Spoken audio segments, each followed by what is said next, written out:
This is LBC from Global, leading Britain's conversation with James O'Brien. A very good morning to you. It's 3 minutes after 10 and you are listening to James O'Brien on LBC. I worked something out yesterday. I don't know if you were listening. I hope you were. If you weren't, I'll need a letter off your mum, obviously, by the end of morning break. But I think what we've got to do as we try to wade through the revelations or indeed the confirmations, depending on whether you were paying attention during the COVID-19 catastrophe, we can't wade through them willy-nilly, can we? We can't just sort of sit there and let it all wash over us. We've got to focus in on things that make it easier to see the bigger picture, oddly. You focus in on specifics and the bigger picture comes into better focus. So the line that struck me most in many ways in Helen McNamara's testimony yesterday was, and she, of course, was the deputy head of the civil service at the time. It's impossible to exaggerate the importance of her role. But I think the line that struck me most actually was not the ones that perhaps jumped out fastest, but the ones that settled hardest. And it was about him, Boris Johnson, spending a significant amount of time in the very early days, in her words, laughing at the Italians. Laughing at the Italians. I don't know if you remember, but that's when we all started panicking, wasn't it? That's when we all started thinking this is serious. And the idea that what was happening in Italy wouldn't happen here, well, it was surreal. It feels even more surreal in retrospect than it did at the time. But there was some sort of, we used the word exceptionalism a lot. I think it's when we really started digging into the word exceptionalism. And even as we said it, even as we used the word a lot, I think we probably sort of had our fingers crossed behind our back, didn't we? He can't really think that we are somehow going to be able to navigate this nastiness or even perhaps develop a nationwide immunity to it simply by dint of being British or by dint of being English. But what emerged from Helen McNamara's testimony yesterday is that I still can't believe this, you know.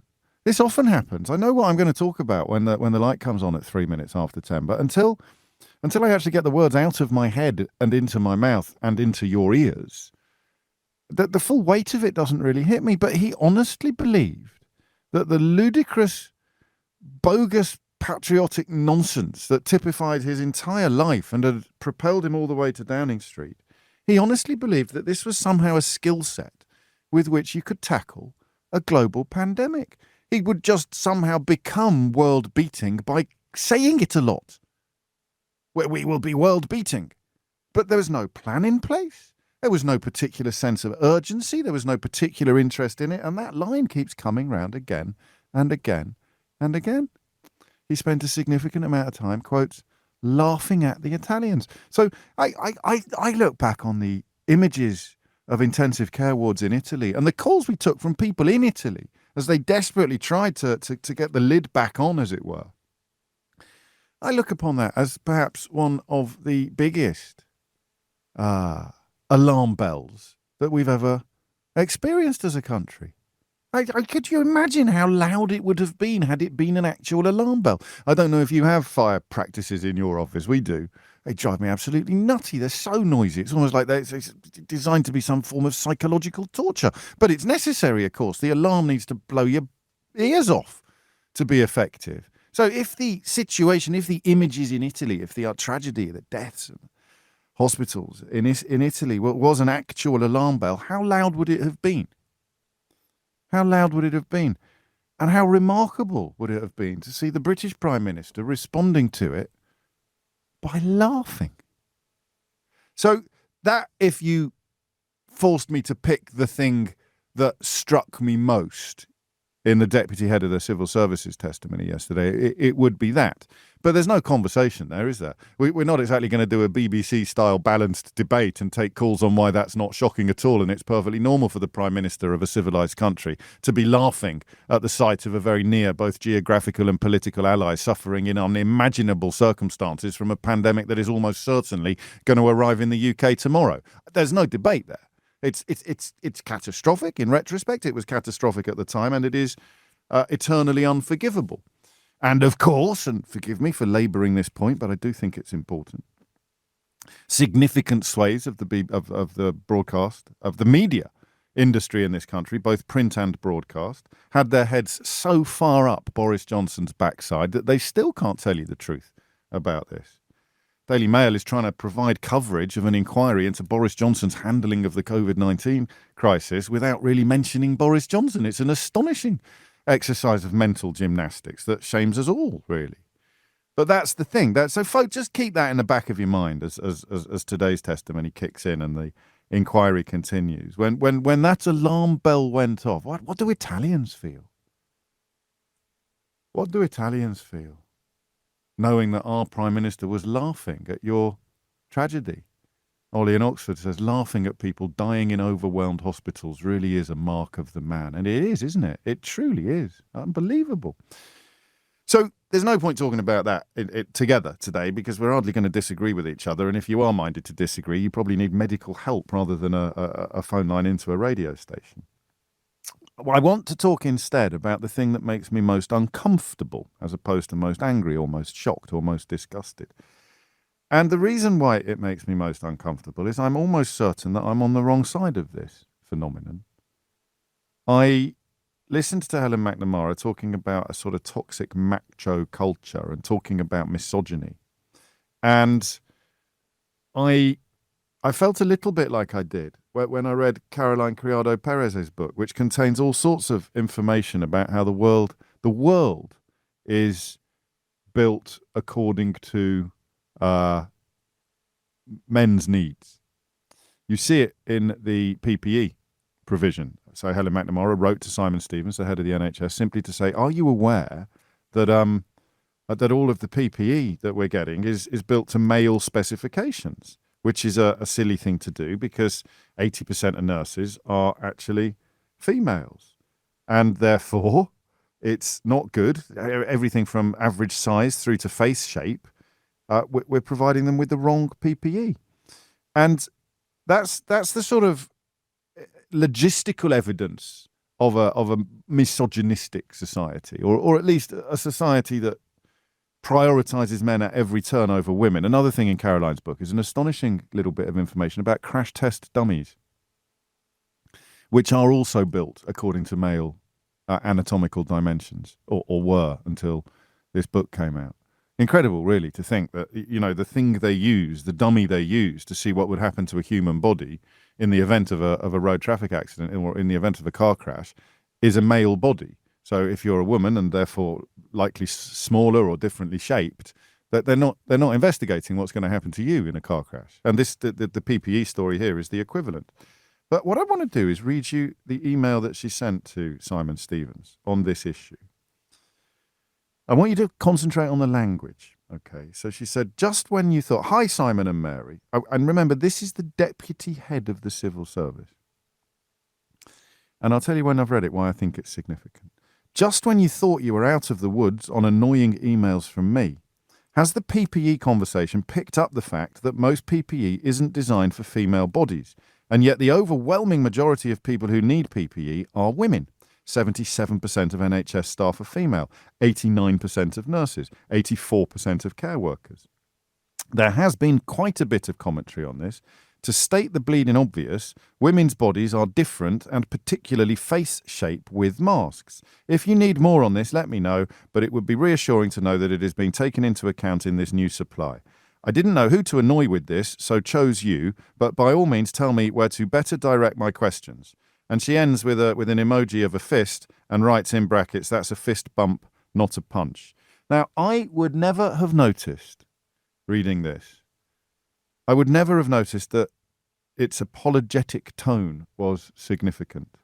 It took a female journalist and quite a few female journalists actually to point out that every woman in a management structure would recognize this, because the way that it is phrased is, well, there's no better word than apologetic. Just when you thought you were out of the woods on annoying emails from me, I didn't know who to annoy with this, so chose you. She's sharing information that is hugely, hugely important. And yet the culture in Downing Street, and this is to the head of the NHS, Simon Stevens, the culture was clearly one where, and indeed the language that Dominic Cummings used to describe her was evidence of this, talking about how, and using well, probably the vilest word that the Anglo-Saxons gave us to describe Helen McNamara, and talking about her aiming stilettos at him. So she was censoring herself. She was editing herself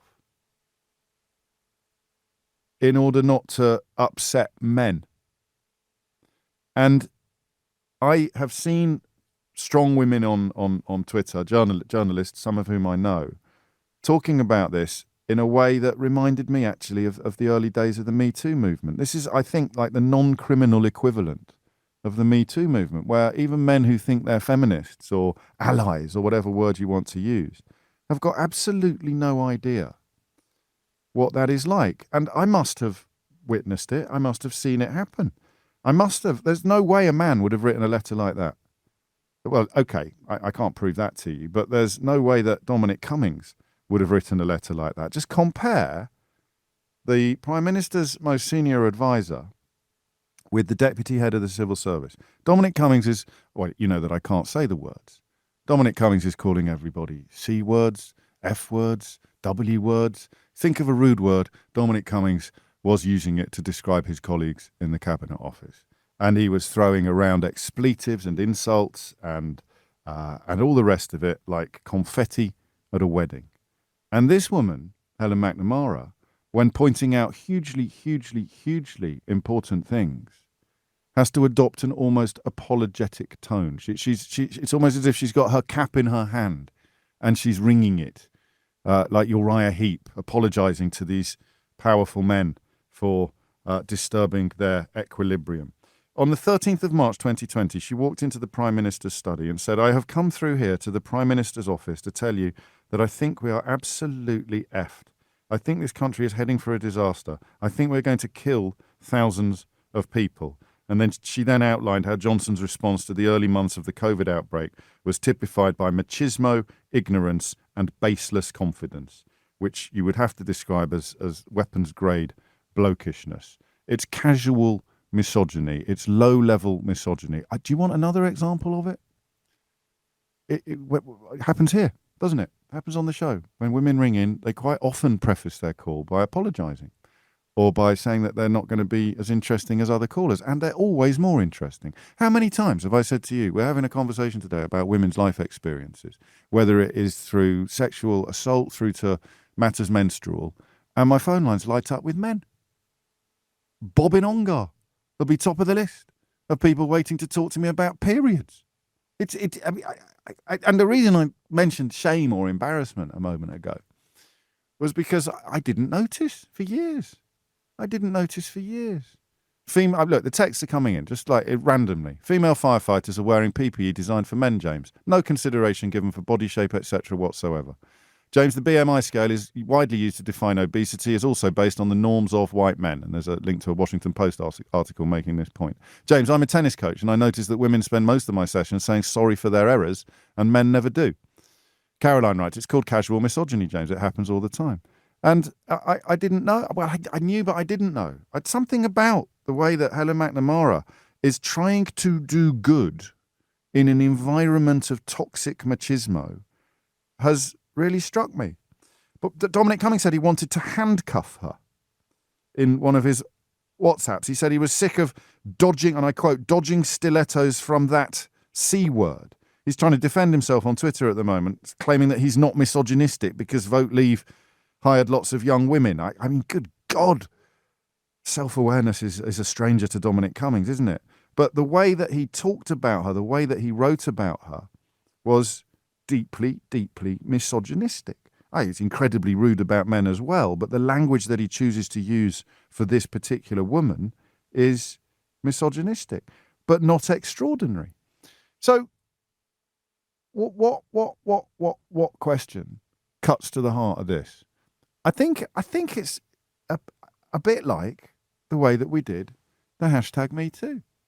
I think it is like that the good man in your life who had absolutely no idea that you live with a constant sense of threat when you're walking anywhere, especially after dark, or that you hold your keys in your hand in a certain way, or that you have been a victim of a crime, or that you deal with inappropriate comments or behaviour so constantly that it had become a background hum of almost normalness that the men in your life actually knew nothing about.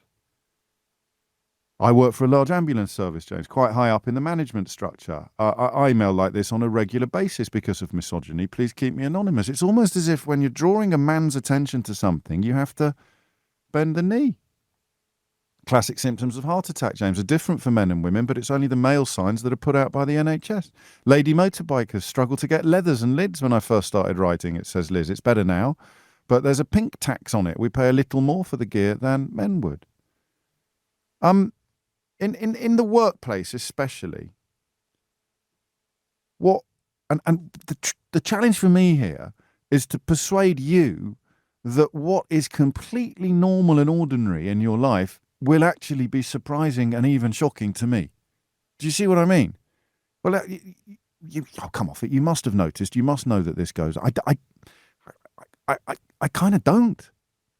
Until someone pointed out the tone of that letter from Helen McNamara, I don't think it would have occurred to me that it was written in a way that a man would simply never adopt.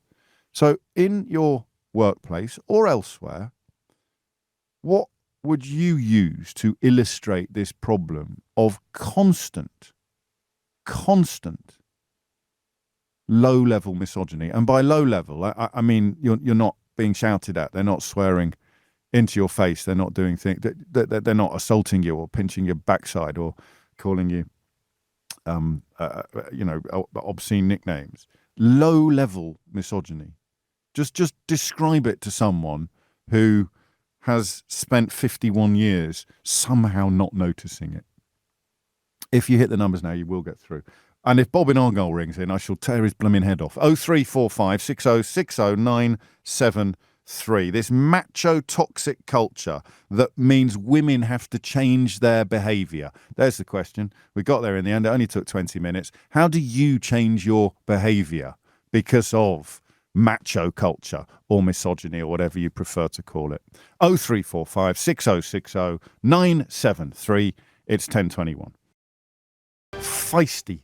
Have you ever heard a man being called feisty? Is that evidence of what we're talking about here? Marnie puts it well in Glastonbury. The importance of not offending males is instilled in females from birth. It's just how things have always been in my life. And I would have read that on another day and I'd have gone, yes, that's terrible, isn't it? But something shifted for me yesterday when I noticed that you can rise to the deputy headship of the entire civil service and still have to do this. Still have to cut your cloth according to the whims and attitudes of the men around you. I want your experiences of it. I want to know more. I want to get the kind of real world evidence. Special shout out to Stephen Ipswich, who was the second person to ring in on this topic, just as I told you there would be. And you sit here and you say, do you know, one example of just how completely unaware men are of the way in which they expect dominion over women, they expect dominance in the world. One example of that would be the way in which, if I'm having a phone-in topic about periods or women being sexually assaulted, then half a dozen men will ring in before I can even get a woman on. And there's Stephen Ipswich online too. Hannah is in Peterborough. Hannah, what would you like to say? Hi, James. So I've got a couple of points. My first one is the fact that until you sort of talk about it, you don't really realise that you're doing it. So I'm in my early 40s, and at work I've been aware that I have to almost guide the men in positions of authority really subtly so that they think that it's their idea. But I think we sort of sell it to ourselves thinking, oh, we're being clever. Yeah. We're kind of helping to smooth the path. But we shouldn't have to do it. And as I thought more on it, it made me think about my children. I've got a 10-year-old daughter and an 8-year-old son. And so the term bossy is something that's mostly used as a pejorative to women. Yes, it is, isn't it? Yes. And so we carefully... Do you ever talk about a bossy man? Do we ever talk about a bossy man? Never. No. No, it's something that I get really I feel my heckles if anybody sort of talks about, if she's telling us what to do, she's kind of being quite directive. And I don't like to use the word bossy. I hate it if people call children, like little girls, bossy, because I just think it's. God, I thought we were going to be talking about the workplace, but we've started off in kindergarten, haven't we? Mm. A bossy girl, you'd never call a little boy bossy. Well, you might, I suppose, in kindergarten, but it would soon divide. What do you mean when you say that you? Because I wonder whether Helen McNamara is looking at some of the responses to her email and the people and the women saying every woman will understand this, every woman will recognise this, and I wonder whether even she is going, crikey, I didn't even notice it. It's second nature. That's what you're saying, really, isn't it? Yeah, I think it's something that as women we have to hold families together, we have to hold communities together. We kind of it takes a village. All of that sort of mentality. We're very much like the peacemakers, and so it's deeply ingrained in us to kind of keep everyone happy, keep everything together. And so in the workplace, that approach, it continues to exist. And I think but it makes me mad. Yes, of course. And I mean, what would happen if you didn't do it, do you think? You'd get a reputation for being bossy or for being a troublemaker. Yeah. Or for being a ball breaker. There's another phrase that you don't hear applied to men. Yes. Yeah, crikey. Yeah. Yeah, well, there it is. Thank you, Hannah. It's a perfect start. And I mean, think about that. You've got a little lad who's telling everyone what to do. You describe him as bossing everybody around, but you wouldn't talk about a bossy little boy in quite the same way that you talk about a bossy little girl. And quite a few of you pointing out it's still not uncommon for somebody to ask to speak to your husband if he's coming around to provide a quote or fix something. But in the workplace, that's what Hannah's touched on, the idea that you, like Helen McNamara, you phrase yourself in a way that is apologetic and making excuses because you don't want to offend or upset men. Jessica's in Barnet. Jessica, what would you like to say? Oh, hello, James. Hello, Jessica. So my partner's in a new job at the moment, and it's really exciting. It's kind of his first step into management. Right. And as a kind of in myself, I really enjoy persuasive writing, and generally family members will come to me and say, "Oh, how would you write this?" And it's what I'm known for. In my workplace, I will write. Intentionally, apologetically, I recognise that I'm doing it. In my partner's new role, sometimes he said, "Oh, what do you think? Should I say it like that or should I say it like this?" And we kind of edit what he's written together, just while he's getting used to the job. Sure. And I've only just now realised that I'm writing vicariously through him, and I'm writing how I would love to write, knowing that. But if it was your name at the bottom of the email, you wouldn't write like that.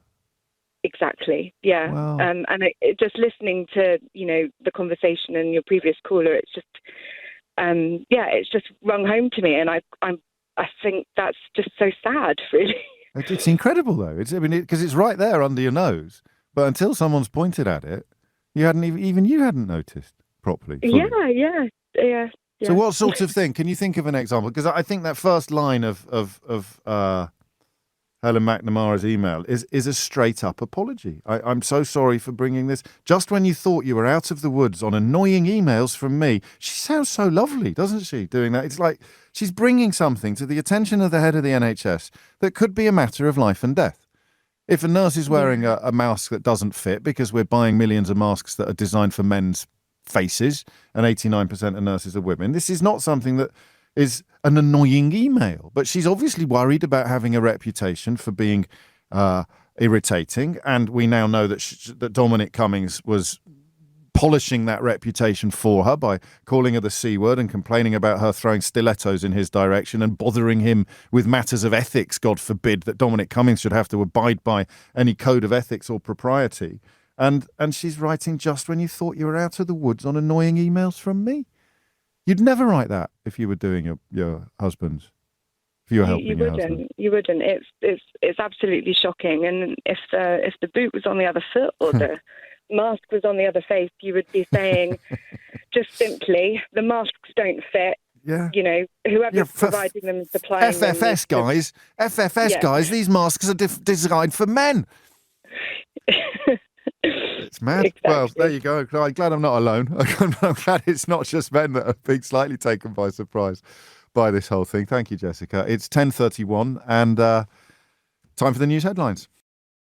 10:35 is the time. Of course, it's highly unlikely that you were listening to or watching Helen McNamara's testimony yesterday. So I'll play you a couple of clips in a minute. But first, Aisha Hazarika, who's worked quite high up in politics and the media, she picked up on this letter from Helen McNamara. And she puts it perfectly. She says, Helen has shone a light on the sexism which exists in politics and beyond. So many women will empathise with not being taken seriously, having to make yourself small, pleading, and a culture of male dominance. This is why having a critical mass of women in the room matters so much. And of course, Dominic Cummings trying to claim he's not misogynistic because he hired lots of young women almost proves the point, because they'd have been terrified of him. Not least because he's the kind of bloke that sends emails to the Prime Minister calling them C words and complaining about them throwing stilettos at him. Have a listen to Helen McNamara responding directly to some of Dominic Cummings' comments in her testimony yesterday. The way in which it was considered appropriate to describe what should happen to me, yes as a woman, but yes as a civil servant, it's disappointing to me that the Prime Minister didn't pick him up on the use of some of that violent and misogynistic language. What is your reaction to what appears to have been his failure to try and stop that sort of language, that sort of attitude prevailing? It's just miles away from what is right or proper or decent or what the country deserves. Blimey. Miles away from what was proper or decent and what the country deserves. She's not wrong, is she? And that's another point I'd missed. Why the hell is Boris Johnson not replying? Well, this is a rhetorical question. Saying you simply can't talk about people like that, Cummings. You simply can't talk about people like that. And then Hugo Keith, who's having a pretty good week, isn't he? Actually, no, this is Andrew O'Connor, who read out some of Helen McNamara's witness statement. Shortly after, the conversation went back to the assertion that we were so well prepared, we shouldn't panic. And you say you left the room even more concerned that we were in the wrong place tonally, feeling I had been patronised for raising the point, and I was particularly bothered by the supreme confidence I had heard. The atmosphere and discussion in the morning meetings was confident and macho. We were going to be world-beating at conquering COVID-19 as well as everything else. Mr. Johnson was very confident that the UK would sail through. It's what we touched on at the beginning of the show. I'm supposed to be furiously plugging my new book, which is published today, but it was actually in my last book, How Not to Be Wrong, that I wrote about how a public school education like mine prepares you in the worst imaginable way for dealing with a genuine crisis. And there, in Helen McNamara's words, is the proof of the pudding. You sort of think you can bluster your way, stiff upper lip your way through a pandemic. Britain is world-beating. Absolutely catastrophic. And finally, she describes a specific conflict between herself and Dominic Cummings, which I'm going to give you a spoiler on this because I want you to fully appreciate what happened here. We managed to find some surprisingly warm words for Dominic Cummings yesterday. It was before this emerged. You remember David Frost, the absolute lemon who was put in charge of negotiating our withdrawal from the European Union and then signed a deal that he was trying to disown or got Johnson to sign a deal that they were both trying to disown before the ink was even wet on their signatures. Subsequently taking up a role as a provider of utter bilge in the pages of the Daily Telegraph. You will simply not believe the job that Dominic Cummings wanted to give him. The things that Mr. Cummings, having seen those messages, it was, it's horrible to read, but it is both surprising and not surprising to me, and I don't know which is worse, actually.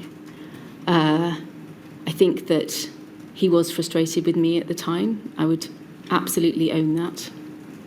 I would also say all I was doing was actually working in the service of the then Prime Minister and defending his interests. I'm sure lots of this is not for you, but the two things in particular that he was cross about, one was the appointment of David Frost as the National Security Advisor, where the proposal was that Mr. Frost, who had left the civil service as a director, and then taken on very significant political roles, that he be then reappointed into the civil service as a permanent secretary and put in charge of national security. And for reasons I don't probably have to go into, I thought that was wrong, so I wouldn't let that happen, and had in fact come up with a proposal that would fulfil what the Prime Minister wanted, which is that Mr Frost should join the Lords and be a minister, because I felt that was more proper and have accountability. Mr Cummings in those messages is also frustrated with me and says that I was sacking special advisors, which I never did, would never be my role. The particular thing that he looks to be extremely cross about in the August is because we were involved in an employment tribunal where he had in fact dismissed a special advisor, and I was insisting on him telling the truth to the employment tribunal, and he didn't respond well to that. So, I mean, yes, surprising and not surprising. It wasn't a pleasant place to work.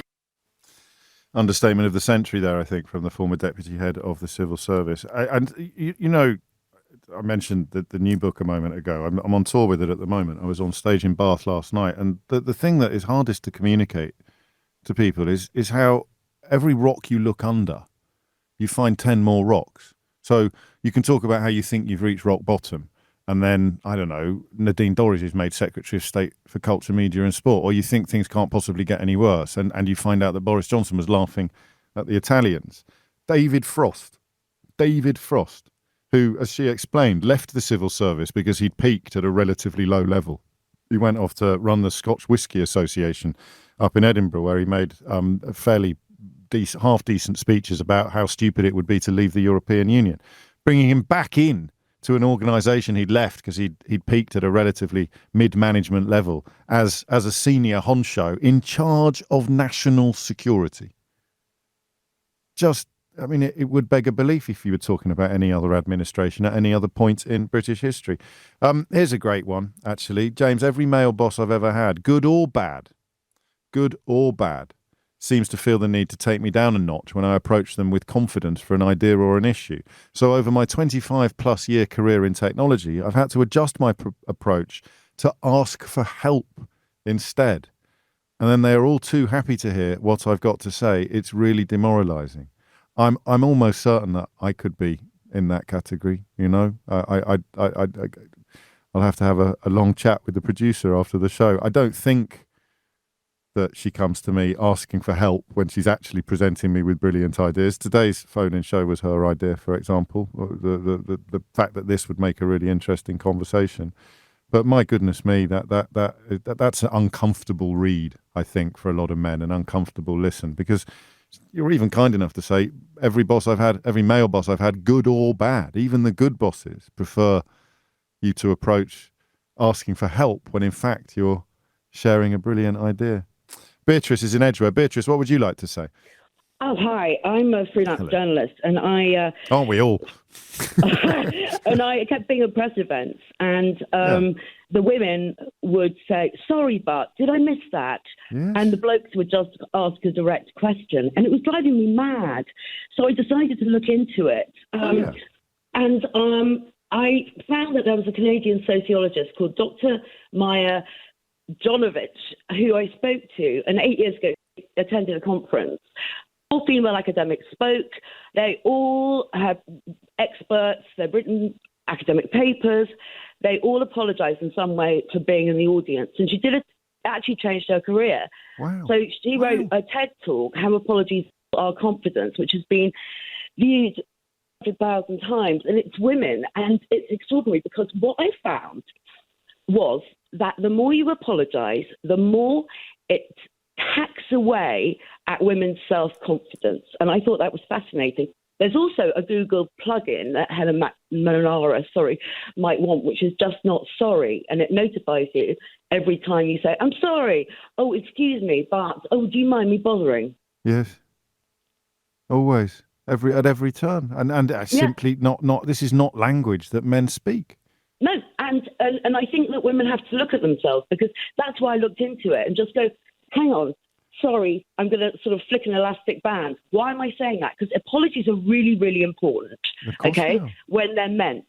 And when they're, apologies and are important.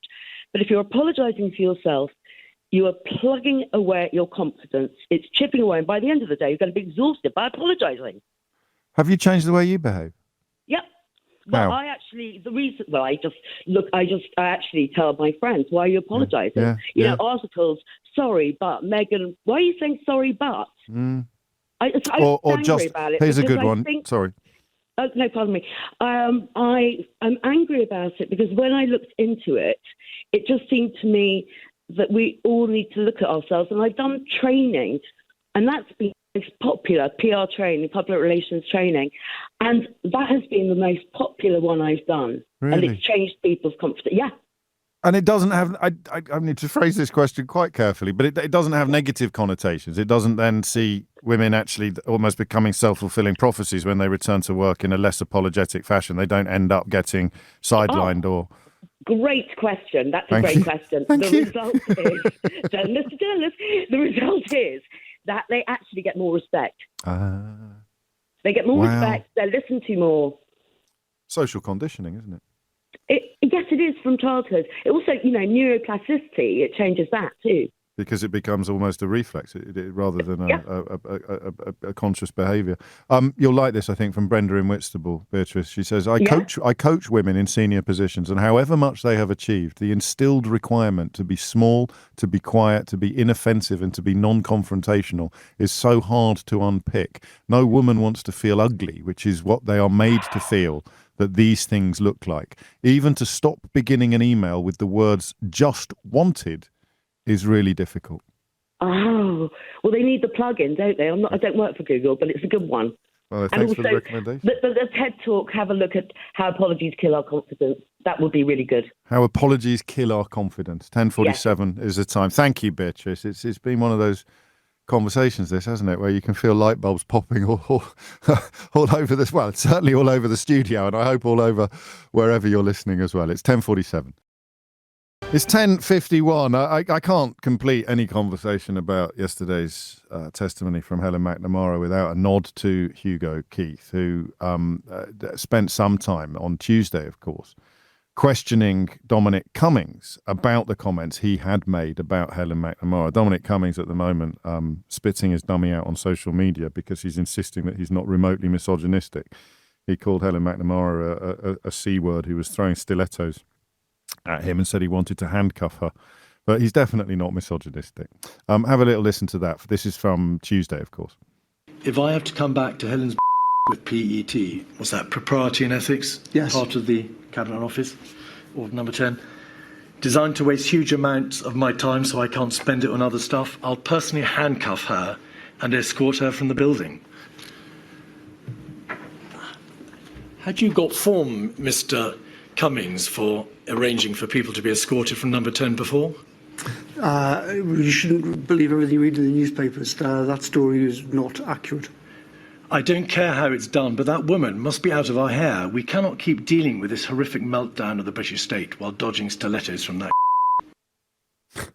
Definitely not a misogynist. And that language that Helen McNamara herself employs when writing to a male official about the need for PPE that actually fits women's faces is a consequence of the culture that Dominic Cummings is perhaps an extreme exemplar of. Carrie is in Dublin. Carrie, what would you like to say?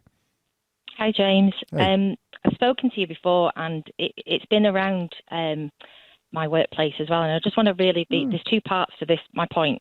I actually dialed the number 3 times, and I hung up twice because I thought, oh no, I better not talk about this. And then I just felt so compelled to speak about something that happened in recent years. So I work for quite a large company. We got a female CEO for the first time in history. And, the news that came out that day, it was, really exciting. And I had a conversation with male peers on a call, a group call. And it made me question whether I was in the wrong. But all the vocabulary was around, trying to justify why a female got the job. I hear she's very, very capable. And I just felt compelled to say... No kidding. You've never said that word before. You don't use any of the previous male CEOs. You've never called them capable. And maybe I blurted it out, but it wasn't received very well at all. And actually, after the call ended, one of my peers rang me separately and said, I don't think you should have said that, and I think it made you look silly. And it really, it made me question, was I in the wrong? Am I being difficult? But I just found it really offensive. I mean, of course she's capable. She's just been appointed to the head of a really large company. I just found it really... What are they doing? Again, I think... So it's a double whammy, this, isn't it? Because you're there's a whammy when it happens, and then a whammy for you when you call it out. But what do you think's going on in their head? Why did these men feel the need to almost qualify your boss's promotion?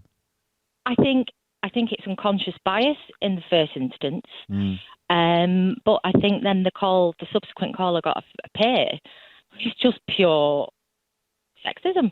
You shouldn't have said that.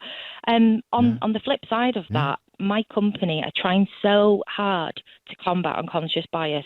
I've mentioned it before. I have a great boss, but the company, I've been nominated to go on a course about empowering women to get promotions and to challenge unconscious bias.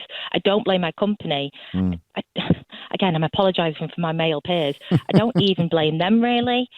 But, it's going to take a lot of time and effort and people calling out bad behaviours. But I called out not a bad behaviour, but I called out an unusual behaviour. An unconscious bias. You called out an unconscious bias. Yeah, and I got scolded for it. Yeah, so, which proves it. Women, it would make me maybe not speak out again. Yes. But just on this, like my sister runs her own business and she was looking for new business. And she had her name as Natalie in her email, and she got very little reply. And when she changed it to Nat, plus her surname, the increase in responses she's got was notable. Oh, interesting. So it's just, I think, I'd like to think it's unconscious bias throughout. In the cases of Boris Johnson and Dominic Cummings, I mean, speechless. The fish rots from the head, and oh my God, did Downing Street stink in that period of time. So I just think I have a daughter. I want her to be able to speak out without being scolded. Scolded is an amazing word as well, because only women get scolded, really, don't they? In my experience, yes. Yeah, I mean, it's not, I think, in vocabulary as well. I know women are scolds as well. There's scold's bridle in medieval times.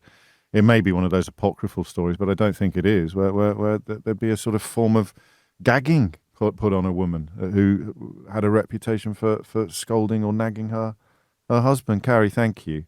This is interesting. My female boss said that when I told senior members of staff, majority male, that I didn't agree or like their ideas, that I was coming across as negative and prickly. She suggested that I should instead say, that's a great idea, and in addition, we should also consider.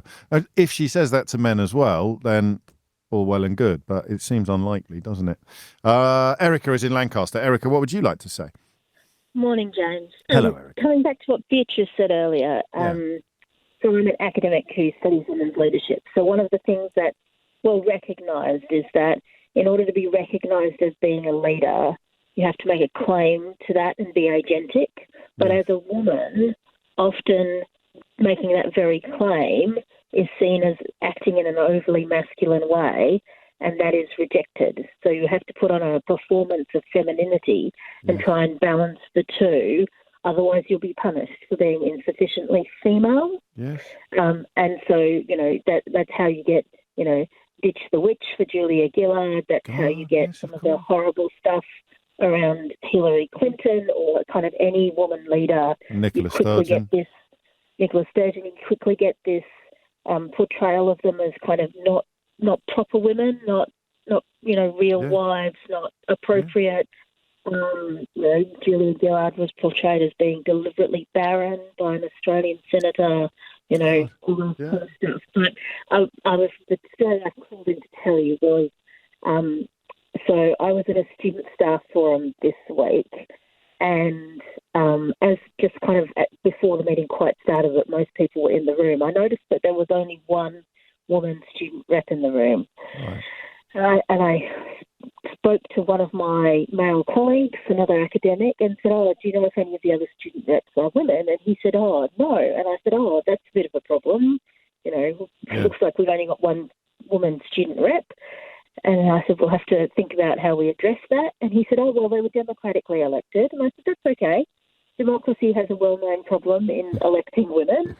And he's like, and he said, "But that was democratic." And I said, "It's okay. There are ways to address this, you know, quotas, ballot weighting, you know, and he got quite aggro about it and eventually kind of shut me down and shut the discussion down, and I was the only woman academic in the room. So we come back to that discussion about critical mass. Yes.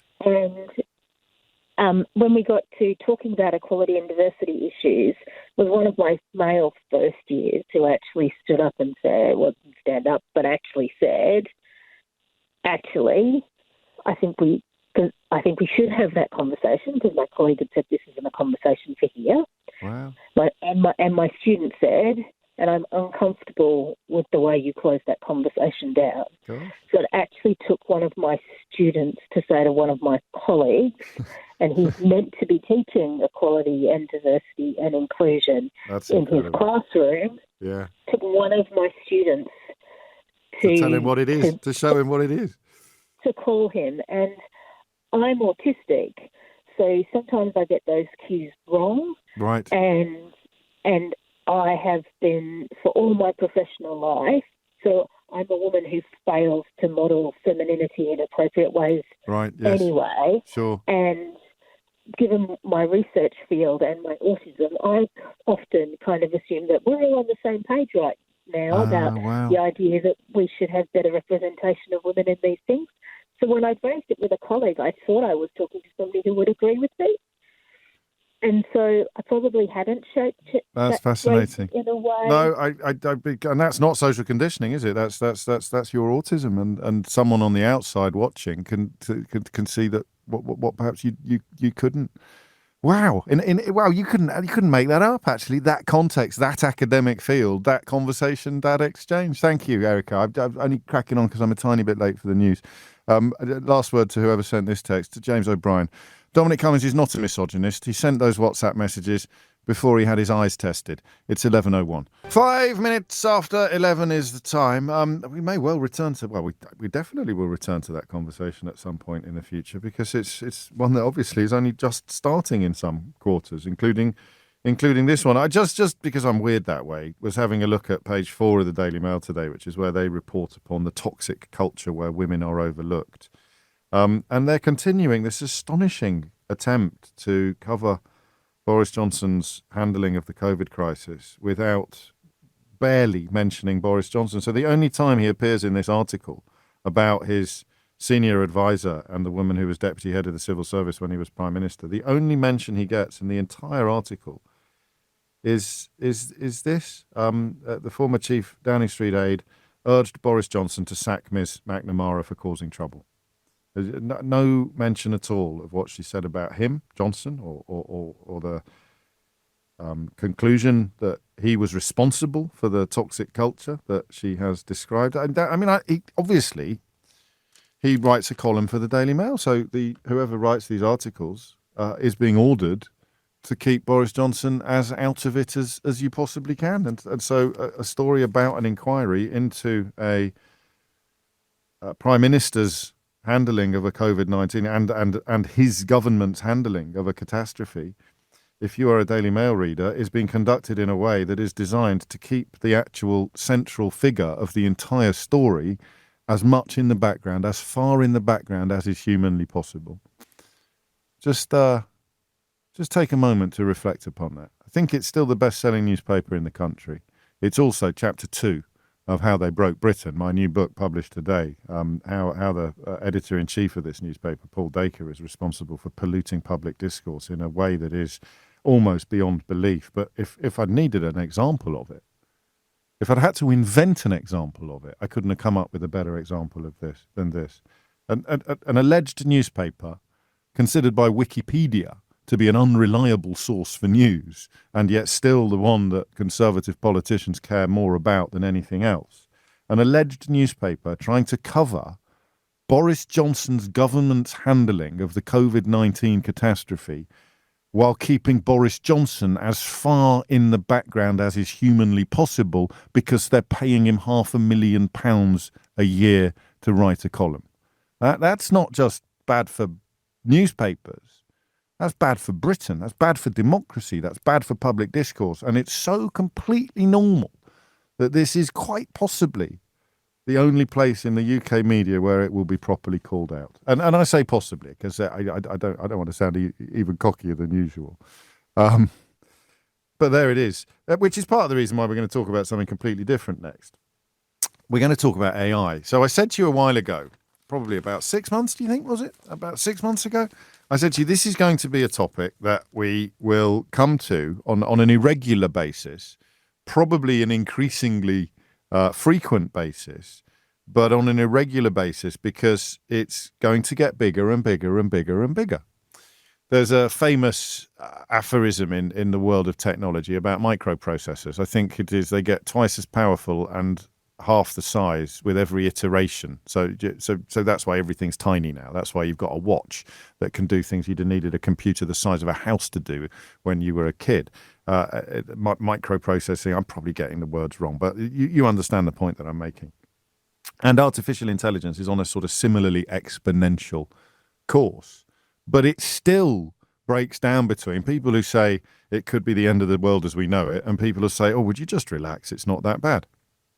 That's the interesting thing for me, or one of the interesting things for me about this is every time the new chapter is published, the same battle is described. And yesterday it was two interesting protagonists who were really resurrecting precisely the same squabble. Elon Musk. Now, Elon Musk, he's the fellow, if you don't know, he runs Tesla, owns Tesla, and he trying to send rockets into space, and he bought Twitter for, I think, $44 billion, and it's currently worth 19 after about a year. So he's quite a chaotic individual. He's ruined Twitter in many ways, but if you're mildly addicted to it, you probably haven't been able to turn off the intravenous drip just yet, even if you want to. That's probably the position I'm in. But he's quite a chaotic individual. I'm not sure, and he's clearly got a brain that is special in some ways, but we've got this astonishing flaw in our reasoning of very rich people, is we think they must be brilliant at everything. It's quite bizarre, isn't it? So there's someone that is brilliant at making microchips, therefore they'd be brilliant at owning a football team. Why would, what are you talking about? It's like saying I'm very good at hopscotch, so I'd be a brilliant nuclear physicist. But AI is technology, and Tesla is technology, and Twitter, well, he's ruined Twitter. So he's a score draw, isn't he? It's a score draw. Tesla, win. Twitter, massive loss. So quite why you would turn to him as a sage, an authority, a world-beating authority on AI. I'm not 100% sure, but that is what they've done. He has been invited to the UK government's AI Safety Summit at Bletchley Park in Buckinghamshire. This is a slightly touching attempt by Rishi Sunak to pretend that we still have the sort of stature and status on the world stage that we had before 2016. And essentially he's cast himself in the role of a Tupperware party host. But by being the host, he can sort of pretend that he's the most important person in the room. And two people have clashed over artificial intelligence. Elon Musk has said that it poses one of the biggest threats to humanity. Now, there will be people listening to this who have followed events much more closely than I have. And I make no apology for that. I can't follow everything as closely as I follow something. So you can take up the slack on the AI story. But I think that the apocalyptic scenario Elon Musk described involved somebody who is very, very, very worried about the environment, very, very worried about the planet, programming AI to destroy humanity, right? That is the nightmare scenario that Elon Musk has provided. And it's concerning for three reasons. The first and most obvious is that it might be true. Maybe it is a genuine fear that we should hold, that a just stop oil extremist, and by that I'm not describing Just Stop Oil as extreme. I'm describing a member of Just Stop Oil who adopts much more extreme tactics than his or her colleagues. So a Just Stop Oil or an Extinction Rebellion extremist somehow manages to program artificial intelligence, and if Michelle Donnellan understands what that involves, and I shall give you the money myself, program artificial intelligence to destroy humanity in order to save the planet. So the first thing that's worrying about this is the possibility that it might be true. And there's your starter for 10. 0345 6060 973. Knowing what you know about AI, which is quite possibly just as much as Elon Musk. Is he talking gibberish?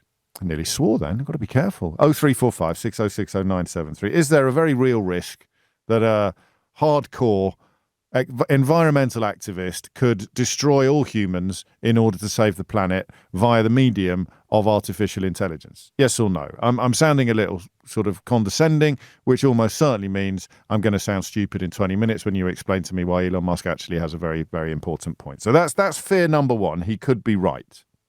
To balance out that, I would tell you that Nick Clegg, remember him, he says don't panic. He's a bit like Pike. No, who says don't panic in Dad's Army? Anyway, he's a bit like the character in Dad's Army who keeps saying don't panic.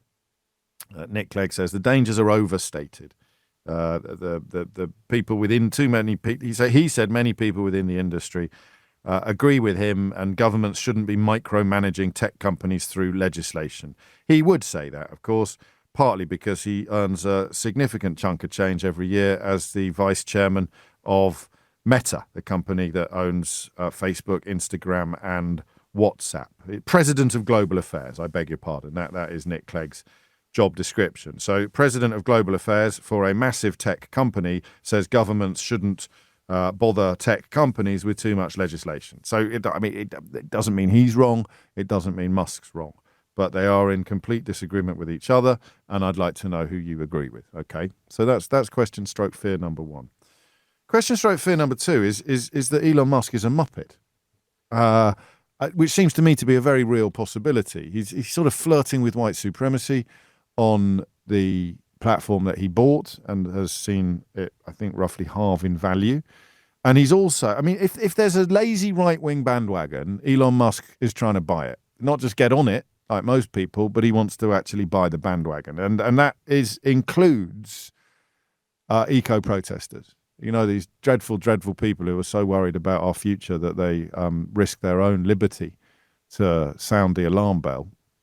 They're the people you should really be worried about. That and Marks and Spencer's adverts. They're the real threat to our security and democracy at the moment. But he is also part of that. So it might just be that this is the big tech equivalent of a Daily Mail column. Who can we have a swing at today? Let's have a swing at eco-protesters. That's going to be difficult. You're at a summit about AI. Not difficult at all. I'll tell you what could happen next, lads. Some eco-protester could destroy humanity using AI. So that's the second worry, is that this is just a really weapons-grade attack upon environmental protesters. And worry number three is probably one you won't be able to ring in on, but I hope you do. Worry number three is a sort of what is going on? Where is the truth between these two positions? How worried should we be, regardless of whether or not an environmental protester is capable or likely to seek to destroy humanity using artificial intelligence? How worried should we be about it? And I've asked you that question now 4 or 5 times, and every phone-in has been slightly different, and I still don't fully understand why. 0345 6060 973. Is Elon Musk right to tell us that AI could describe humanity? He threatens humanity itself? Or is Nick Clegg right when he says that dangers and worries like that are overstated? And then, regardless of whether that particular apocalyptic scenario is plausible or not, not even how worried should we be, but if than I do, which is not going to be a particularly difficult club to join, if you know more about this than I do, how worried are you about what the future might hold for humanity? Do you know why I like this topic?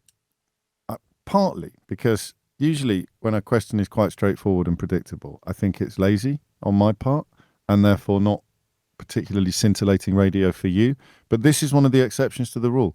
I can roughly, every 3 or 4 months, I can say, how worried should we be about AI? Admittedly, it took me 20 minutes to say that in the introduction, but that is essentially the central question, and it is the single most important and interesting question on this issue. So that's one of the reasons why I like it. But of course, the important thing to remember is the success of any conversation we have together about this depends entirely on how many people ring in who are better informed than you and me. And that is what we're about to discover. And we'll start with Peter, who's in Ipswich. Peter, what do you reckon? Good morning, James. I think the problem is quite serious, actually. Hello, mate. What were you doing? Building up a bit of tension there by pausing, or did you have your phone in your pocket? I've got a delay on my line, apparently. My apologies to you. I'll shut up for a while and let you talk. Well, I mean, I think it's quite serious. At the moment, we're seeing all these different bits of AI in a sort of disjointed way. So you've got like the face copying technologies where you can fake somebody's motion and their face. You're seeing the audio copying where you can copy somebody's vocal cords basically and speak through them. And you're also seeing text as well. So, you can write an article in the voice of another person. What's scary is when you sort of join them all up together and you can create a sort of virtual person that can essentially read, write, speak, using somebody else's personality. So But that's not an existential threat to humanity. Well, I mean, let's say that I can't work with the delay on this line. I do apologise. It's not your fault. I can't. The conversation is. I mean, if it's driving me nuts, goodness knows what it will be doing to people who are listening. It's categorically not your fault, but it's a technological glitch that does not lend itself to this medium. But maybe we'll get a better line and we'll come back to you. But in the meantime, let's go to Milton Keynes. All the good stuff happens in Milton Keynes. Dave is there. Dave, what would you like to say? Well, I was just going to say, I think a lot of it is overhyped. I think it is, as you said, it's Rishi Sunak trying to make himself look all important when fundamentally, as you said, he's pretty much made us all irrelevant to Brexit and all the other nonsense. Fundamentally, I don't think we need to worry about Skynet taking over quite yet. But that said, there are applications of AI which are problematic, and they need to be handled on a one-by-one basis, I think. And they need to be, you've got to think in terms of, instead of thinking all scary AI, you've got to think facial recognition technology. How could that be misapplied? How could that be used in a way that would be inappropriate, put people at risk? Similarly, as the previous caller, I'm going to pause you there. Because there is, with my enormous apologies to everybody, that it wasn't Peter's line that had a problem. It was actually at my end of the situation, and Dave is labouring under the same problem. So what I'm going to do is cunningly pretend that I am deliberately playing you a little clip of Elon Musk speaking about this yesterday while we try and fix whatever technological glitch has got into our system at this end. So here is a little bit of Elon Musk yesterday, who I've completely misrepresented, by the way. My colleague from LBC News, Christopher Golds, has been in touch to mark my homework and point out that he is actually, for reasons that I probably should have been across, he's a very, very, very reasonable and even obvious person to invite to an AI summit, not least because Tesla is doing an insane amount of work in the field, and because he was on the board of OpenAI, and because Twitter or X is a huge source of data for AI learning. So I consider myself scolded on that front. But here is a little of what he said yesterday. Elon, I'm from Sky News. Do you think AI is a threat to humanity still? It's a risk.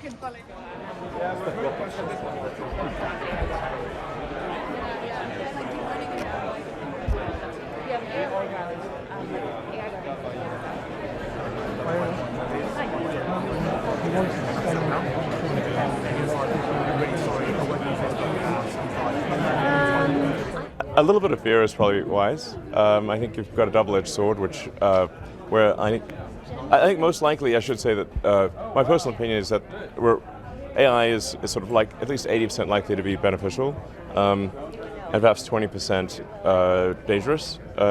Although this is obviously speculative at this point. But I think if we hope for the best but prepare for the worst, that seems like the wise course of action. But I think the probability of extremely bad is low. I think the more we pay attention to it, the more we care about it, the more we minimize the probability of something going wrong. So there is a lesson for us all there, because I took my coverage from the front page of the Daily Mail, which says Musk's chilling alert over AI, and then inevitably they use it as an opportunity to attack Nick Clegg. The bit in my new book, by the way, about how Paul Dacre treated Nick Clegg's wife, according to Nick Clegg's wife, is absolutely fascinating. And by calling her Nick Clegg's wife, of course, I've just indulged in a little bit of the low-level misogyny that we were talking about in the first hour. I refer to Miriam Gonzalez Durantes. She is Nick Clegg's wife, but that's not what she is known for. But the question still stands, even if it is a rather more measured warning than you'd gather from some of the newspaper coverage. How worried should we be? I'll go back to Dave in Milton Keynes. Everything should be up and running now. They've managed, the AI has fixed the gremlin. So let's take it from the top, Dave. How worried should we be, and up to and including existential threat to humanity? I think the bigger existential threat to humanity is global warming, which incidentally Sunak didn't have a lot to say about, did he? It's a very good point. But parking all that aside, I think the term AI, fundamentally, it's applied statistics, isn't it? It's trying to sort of, predict and sort of everything else, as statistics have been doing for generations. And I feel that with this AI summit, it's a bit like saying, oh, but the motor car, what about the motor car? I can't believe you said that, because my friend Keith, not that one, another one, he literally just WhatsApped me and said, do you think in 20 odd years the conversation on AI will be like the ones you don't like about cars? Only people of a certain age and over will be worried about it. Well, I think, you have got a lot. I think actually, in fairness to Musk, as much as I'm not a fan, what he said was actually a lot more, as you said, a lot more measured than the reporting, and I'd only just heard the actual quote myself now as well. But yes, there are problems with AI. There are already problems with AI in the sense that recommendation algorithms and what gets fed to our kids through their smartphones, that as a parent is something that constantly worries me. So that's where the problems with AI exist. Things like, and they are specific. You need to, just in the same way as you have rules of the road, and this is how you should drive. And I don't like Rishi Sunak now going on about cars, but this is how you drive. You don't say, oh, but the motor car. You say you need to drive 20 miles an hour, or 30 miles an hour apparently. Well, some people get very cross about that, of course. But they're the people to whom Rishi Sunak seems to spend most of his political career appealing at the moment. But you're absolutely right. A libertarian motorway system would be, be carnage, wouldn't it? Well, I agree. So, I'm not, and equally, I think there already are, I'm arguing against myself, but there are some issues with AI. Recommendation algorithms, I think, are particularly scary about people going down rabbit holes and getting fed more and more content. But that's quite low level. That is literally just the technological equivalent of a bookshop saying, if you like this, you'll love this, and then pushing you onto the books. Agreed. Agreed. This is why I find this whole thing about AI a bit frustrating, because, I think that type of AI is already kind of quite problematic. And we should be looking at that kind of thing. We should be looking at those specific things where there are perhaps societal problems coming around. I think it's the societal problems we need to be looking at, not going, oh, AI, isn't it scary? I don't think that's a particularly helpful line. And sort of Rishi talking about what about the existential threats of AI? No, it's the applications of AI, the inappropriate applications of AI. And the stuff that's already going on, and that it just doesn't make sexy newspaper copy or sexy conversations. I like that, actually, because I was thinking that you were wrong, because what you were describing wasn't about the future power of AI, but actually, to coin a motoring analogy, which is rare for me, we should be looking at the road not only directly ahead of us instead of 200 miles hence, but we should be really concerned about what's already in the rearview mirror. 11:30 is... Thank you, Dave. I'm going to crack on. 11:30 is the time. Thomas Watts is here now with your headlines. It is 11:34, and you are listening to James O'Brien on LBC. Caroline points out something quite pertinent. She says, hang on, you called Elon Musk a muppet, and you immediately got tech issues. And then you said something nice about him, and the tech issues suddenly disappeared. Caroline adds, you're not wrong. But how worried should we be? I apologize. I don't know. 10 minutes ago, I was delighted with the simplicity of that question because we can ask it every 6 months with interesting consequences. But then 10 minutes later, I'm thinking, should we have come up with a slightly more sophisticated treatment? I don't think so. Barry is in Berlin. Barry, what do you think? Hello, James. Hello, Barry. I'm a bit with. I'm not a huge fan of Elon Musk, right? But I think that his double-edged sword comment is pretty bang on. You know, our fears are speculative, and our response should be, I would hope, calm and measured, right? But I also really understand people's concerns, right? There's this myth of like Prometheus, Frankenstein, Oppenheimer, Terminator 2, etc. These are like frightening cultural touch points, particularly for a sort of a future that, you know, regular folks who don't work in the industry and don't talk about these topics day to day aren't really equipped to understand like what's coming, you know. Yes. Myself, I work in software. My company is at sort of the intersection of science and AI, and I see a few real risks in the future and things that are actually happening today. You know, there's always the risk, of course, of I forget who the other person that mentioned it was, but like these unintended consequences. Yes. And AI might interpret, you know, harmless human directives in a way that's too literal or unanticipated, leading to catastrophic outcomes. There's an example in my field where we talk about the paperclip example, where you instruct an AI to build paperclips, and then it goes about converting all materials into paperclips, including essential infrastructure, you know, just things, simple things getting out of control. And of course, there's always the risk of connecting AI with, you know, if you give it control of weapons, food production, energy supplies, financial markets, that could have potentially disastrous consequences.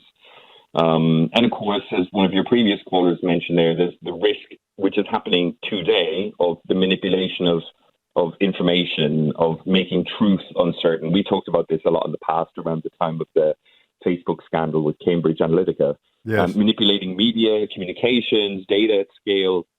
And these are things that happen today, but the speed and scale is, if that were to happen, that would be pretty much impossible for humans to counter, and that could have destabilizing impacts on society, economies, global order, the whole thing, right? Yes. How? Just talk me through it, because you're presuming a level of knowledge very generously that I don't have. Just at a very simple level, how would AI control food production? Well, you could start with so for example, today you've got like supply chain issues, you know? Yeah. Getting food of good quality efficiently to the shops and to your place, right? And that's simply software that's plugged into systems, you know, planning deliveries, you know, the lamps in grow houses, the manufacture of fertilizers, et cetera, right? Software today is used to control and manage all of these systems. So we could end up with too much stuff we don't need and none of the stuff we do need, as it were. Yeah, or you could just have some bad actor just go and tinker with that and turn it off. Or I wish you'd had me on. I wish you hadn't had me on speaker. I wish you'd been using the phone properly from the beginning. The quality of the line just improved exponentially, Barry. Sorry, it's my fuzzy beard, James. It sometimes gets in the way of the microphone. I don't have it on hands-free. No, carry on. Right. But I also think that there are all of these possible doomsday scenarios. They are possible, but they're improbable. And I think there's a lot of hope to be had here as well, because, for example, like I said, this is just software, right? It's designed and built by humans, which means that there's human interests being embedded in the architecture of these systems by design, human oversight, etc. They're being designed with beneficial aims. And of course, there's always room for these unintended consequences. But yes. Even at the moment, there are discussions happening in the UK, here in Germany, all around the world about regulation, right? How do we make sure that these systems are designed to benefit humans, that we're mitigating the risks of these disastrous consequences and using it responsibly? They are just tools at the end of the day, right? Of course. And I also think there's, you know, we talk about right now, it's just, you know, hyper automation. But in the future, we could be presented with the possibility of a real general artificial intelligence, as we call it, like what we see in sci-fi films. And I also think that if these systems, I predict that if these systems these entities do come about, that they would also have some thought of self-preservation and a recognition that their survival, their success, their development and growth is coupled with our planet and the human population and so on, What would a regulation look like, Barry? Perhaps even the most obvious, something that you would forbid a tech company from doing, for example.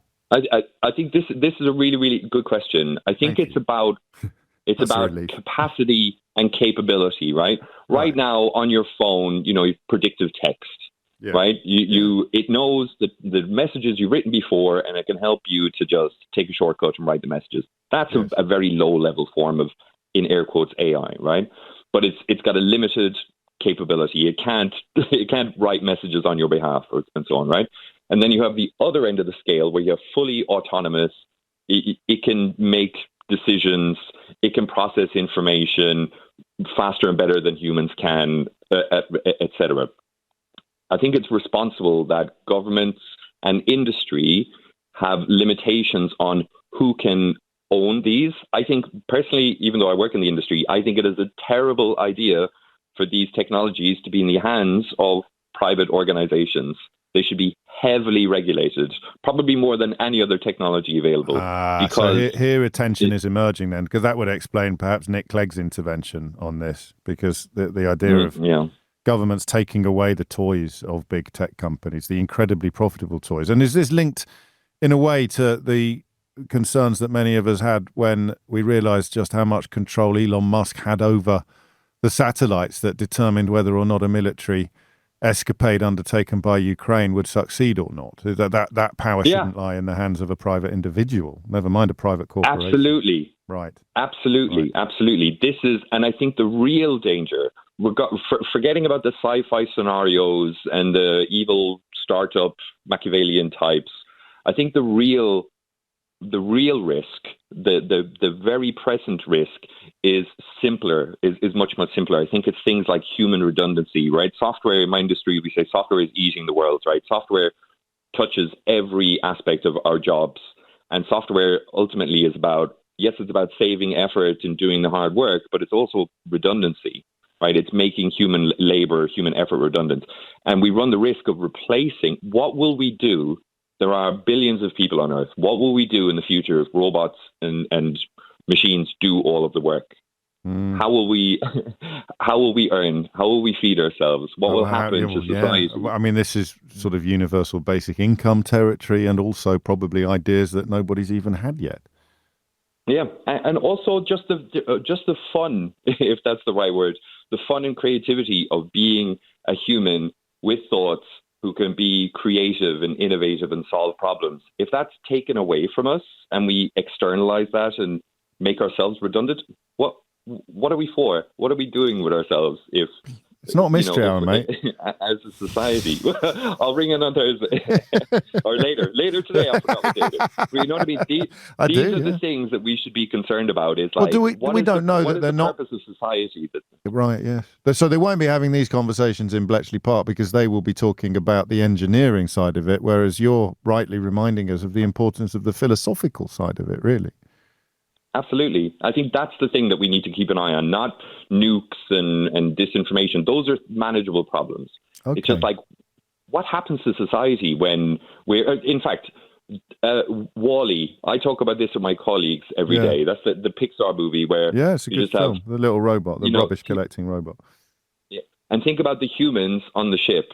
That to me is the perfect dystopian future, is humans who have nothing to do with their time, but plotch around in wheelchairs and have the robots do all the cleaning, and they just shop and consume and don't really do anything. That to me is like the worst version of our, not to ruin a perfectly lovely film for everyone, but that to me is the risk of the future, not Terminator 2. And that is not yet. It's almost like the mad rush towards technological advancement is blind to potential consequences, and they really should be front and center. Wow. Yeah, we've already done it to the record industry, the news industry. Technology eats industries, and So, then who there would- are who- unintended consequences. Who would never be redundant? Because eventually, presumably, you reach a point where AI programs itself. Do you? Yeah, I think it's going to be blue-collar workers, that sort of stuff, where you actually need people doing the things. It's at least in the near future. I can't see it's. I think those are the jobs of the future. My sort of work, knowledge work, intellectual work, accounting, programming, all of those jobs are going to go much sooner. I foresee the next 3 to 5 years. Shut up! It's Seriously? happening already. I do it today in my work. It's happening. What my company do in science, and I'm not going to plug out the business or anything, is we are helping scientific publishers deal with. We're helping scientific publishers to battle what are called paper mills, which are people trying to build careers for themselves in science by spamming the system with junk science by non-existent authors. This is a thing that's happening today. It's happening in every industry. Yes, I've read about it. And it's really dangerous, actually. You think vaccines cause autism by an exponential factor. It's frightening. It's complete hogwash. Yeah, but also you've got people out there recognizing the problems, predicting the future, trying to build the tools to fight against that right now. And some of the other use cases that your callers talked about previously with, deep fakes and all that kind of stuff. I think we'll fix those problems. It's the longer term thing is what really worries me, as I mentioned. It worries me now. Thanks for that, Barry. I've had enough on my plate with the state of the bloody nation without having to worry about the future of the species. But that is more compelling to me than the idea of an eco-terrorist programming AI to destroy humanity. It's almost as if we render our species redundant. Thank you, mate. It's 11:46. It's 10 to 12. We will be catching up with events at the COVID inquiry today. If you thought Matt Hancock was a little bit like David Brent but less likeable, I think you're about to be conclusively proved correct. But we'll wait for Henry Riley to give us the details. Before that, the AI conversation continues. Ash is in Stoke-on-Trent. Ash, what would you like to say? Hi, James. Thanks for having me on. First off, some great contributions before me. Barry's was really good there. I think, for me, AI, it's becoming a bit of a scare team, if that makes sense. So what I'm hearing is it's sort of, especially from what Elon Musk's intervention was, it's going to be this almost like Terminator-like dystopia. I just can't see that as feasible. I think ultimately it's a human-created technology, and humans will always implement fail-safes. It's a terrible phone line. It's a terrible phone line, Ash. I'm having all sorts of problems today. Can you, if I'm on speaker, can you take me off it? Yeah, you're off speaker. Is that any better, James? It is better. Yeah, there we go. Yeah. So what do you think is going to happen? I think ultimately what will happen is there's going to be a process of disruption. And then there'll be a leveling out, and we'll sort of figure out how we're going to work with this technology and we'll move forward. I work in the automotive industry, so I'm a bit cynical of Elon Musk's intervention because, but you can understand it as well, Tesla are one of the leads in autonomous driving right now in the industry. And I think maybe he's protecting his own IP a little bit there. He's looking at sort of the threat that sort of AI more broadly is going to be when it comes to other companies. So everybody else, you should be very worried about what everybody else is doing, but I'll just be quietly cracking on with pushing the boundaries ever further. Yeah, I hadn't thought of that. Especially with autonomous driving, it's going to be a massive safety factor. So he wants to be the guy who goes to sort of, legislative bodies, nation states, local authorities and go, I've got this sort of end-to-end service which I can give you out the box. Don't worry about anyone else. Got it. Because, we're already legislated against their AI kind of thing. That's kind of, maybe I'm being a bit cynical there. No, well, nothing wrong with being a bit cynical. And then what about some of the stuff Barry was saying? Because you'd think, wouldn't it, a life without work sounds wonderful, but actually the more you think about it, an unconnected species, a species that doesn't need to do anything to survive or thrive even, is probably doomed in other ways. Maybe the optimist inside of me would hope that this would bring, a little bit more wealth redistribution and give us a little bit more time and allow us to sort of explore hobbies and interests a little bit more than we sort of do in the sort of 40-hour working week. That's the optimist in me. But like you say, it could render us useless and poor as well if it's sort of concentrated in these sort of. And that's why these are the conversations that we should be having. Cheers, Ash. Thank you. I mean, in terms of what the future is going to look like, probably less helpful to talk about apocalyptic dystopias and more helpful to talk about how many jobs are going to be rendered simply redundant, and therefore how will society accommodate the huge coming disparity between the need to work and the need to thrive. Thank you, mate. Henry Riley has been following developments at today's COVID inquiry, and I haven't. So here he is. James, good morning. This is Lord Stevens today, the former chief executive of the NHS. He was previously Sir Simon Stevens and then was made a peer. He was in charge from 2014 until 2021, so a significant period during the coronavirus pandemic. He spoke about a number of things, mostly, as you referenced, to do with Matt Hancock.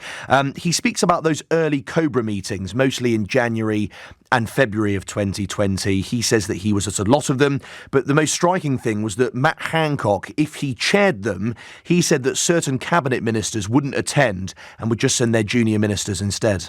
You describe in your statement a view that these meetings were not optimally effective. Can you expand on that? My observation is that the COBRA meetings were very large, so lots of people, which often makes it hard to have very substantial discussions. Sometimes the seniority of representation ministerially at the COBRAs varied between departments. So it wasn't always the case that a minister necessarily had the full authority of their department when a discussion was taking place, was my observation. There's a particular point you make, which we can see in this paragraph on the screen, Lord Stevens, which is that as we know they were in the early stage, the COBRA meetings were chaired by Matt Hancock. Other secretaries of state sometimes avoided attending and sent junior ministers instead. Was that a reflection you had at the time? I'm not saying that was cause and effect, but that is the fact of the matter. Some of the evidence that's been put to Lord Stevens as well from some of the WhatsApps, Dominic Cummings virtually obsessed with trying to sack Sir Simon Stevens from his job. He viewed him as a roadblock. You'll hear now Andrew O'Connor, who we heard then, the counsel to the inquiry, reading out some of those messages. Mr. Hancock in particular, but others were encouraging you to resign or otherwise remove you from office during the period of the pandemic. I'll take you to some documents, but were they or not? No. Not to my face, anyway. Let's just look at a couple of WhatsApp messages, if we may. These messages are from very early in the pandemic, but you can see January 2020, Dominic Cummings is texting to the owner of the cell phone, who is Mr. Hancock, saying, "Where are we with SS, Simon Stevens?" He says, "It's in train. I'm first getting Ara Darzi to persuade him it's in his best interest to go now. If that doesn't work, I'll move directly." 10 days or so later, the 3rd of February, Dominic Cummings says, "When SS off?" Matt Hancock says, "Short answer is his initial proposal is to announce in September and go at Christmas. I haven't yet engaged. How hard to push for sooner?" Dominic Cummings says, "We must get on with it now. Announced next week as part of reshuffle frenzy, and then it will all get lost in that." So at least on the basis of these messages, first of all, there certainly do seem to have been discussions between Mr. Hancock and Mr. Cummings about you leaving, and it does appear that Mr. Hancock had some discussions with you about that. In response to those, Lord Darzi has said on the record that is not correct, and I think his actual word were that is misinformation. So he did not seek to persuade me. He was also reminded... Hang on, Henry. Is he accusing Hancock of lying then? Or is Hancock So looking like he told Dominic Cummings things that weren't true? What's happening there exactly? It looks very much at the moment like Matt Hancock was sort of promising Dominic Cummings that he would speak to Simon Stevens and get him to resign, but the general sense that Simon Stevens wanted to resign a few years ago and stayed on, and so I think Matt Hancock was sort of hedging his bets based on what we know so far that he would go at some point. But it doesn't look clear. I mean, in terms of what you asked bluntly, yes, it does look like Matt Hancock didn't speak to Simon Stevens. And then also, James, he was reminded of some of Dominic Cummings' evidence earlier in the week, again playing into that narrative that they were desperate to get rid of him. Leaving Hancock in post is a big mistake. He's a proven liar who nobody believes or should believe on anything, and we face going into an autumn crisis with him in charge of the NHS still. Therefore, we'll be back around that cabinet table with him and Stevens again in September. Hideous prospect. Did you have the impression that Dominic Cummings or Boris Johnson was dissatisfied with the way that you were running the NHS, or?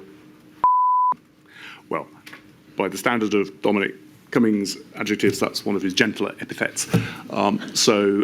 Look, what I would say is I did have a discussion with the Prime Minister in the summer of 2020 about whether or not I would be able to be released from active duty in the NHS. It also got rather awkward, James, as well, when he was asked if he felt Matt Hancock was truthful.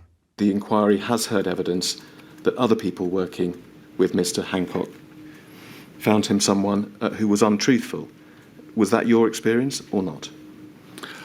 There were occasional moments of tension and flashpoints, which is probably inevitable during the course of a 15-month plus pandemic. But look, I was brought up always to look for the best in people. I'm sorry, Mr. Stevens, that's not an answer to my question. So was I, actually, Henry. Yes, well, me too. And then later on, James, I think this is perhaps the biggest bombshell we've had so far, and something that's very serious, is Lord Stevens claims that Matt Hancock wanted to decide, rather than the medical professionals, who should live and who should die if it were to come to choosing. An unresolved but fundamental ethical debate about a scenario in which a rising number of COVID patients overwhelmed the ability of hospitals to look after them and other non-COVID patients. The Secretary of State, that's Mr. Hancock, took the position that in this situation, he, rather than, say, the medical profession or the public, should ultimately decide who should live and who should die. Did you have a view as to whether that was an appropriate line for him to take? I certainly wanted to discourage the idea that an individual Secretary of State, other than in the most exceptional circumstances, should be deciding how care would be provided. I felt that we are well served by the medical profession in consultation with patients. So Lord Stevens still giving evidence, James, but as you referenced, some strong words and perhaps more in what he didn't say in regards to Matt Hancock. Unbelievable. When's Matt Hancock giving evidence? We suspect sometime in December. It should be along the same time as Rishi Sunak and Boris Johnson. So it's all to play for. On a much less sinister note, why is everyone talking about cricket? Oh, yeah. Well, this was something which Helen McNamara referenced in her witness statement when, after she had spoken with Matt Hancock, she asked something along the lines of, how are you coping, or are you okay? And then he said he sort of stood in a batting position and proceeded to imitate batting balls away and go, oh, it's fine, I bat them all away. Well, while miming the act of batting? While miming the act of sort of hitting them to either side. Okay. Did you watch The Office? With Rick Gervais? I prefer the US one, but I have watched I do. I know what you mean. Sounds sort of very Brentish, that behaviour, doesn't it? Very. Thank you, Henry Riley. It is 1 minute after 12. It's also Thursday, which means after the very latest news headlines, it's Mystery Hour. This is LBC from Global, leading Britain's conversation. Mystery Hour with James O'Brien. And it is 5 minutes after 12. Your weekly opportunity to achieve the sort of satisfaction not ordinarily available anywhere on your radio dial is upon us already. And as has often been the case in recent months, it's particularly welcome, isn't it? The idea of an hour of light relief. If you're not familiar with this feature, then I think you're in for a rather pleasant surprise. If you are familiar with this feature, then you know exactly what to expect. All I would remind you of is this. The best contribution to Mystery Hour this week wins a Mystery Hour board game. And with Christmas approaching ever quicker, the idea of having that under your tree this year as a gift essentially to yourself should be almost irresistible. Of course, you can buy your own copy at mysteryhour.co.uk, and the full terms and conditions for the competition are available at lbc.co.uk.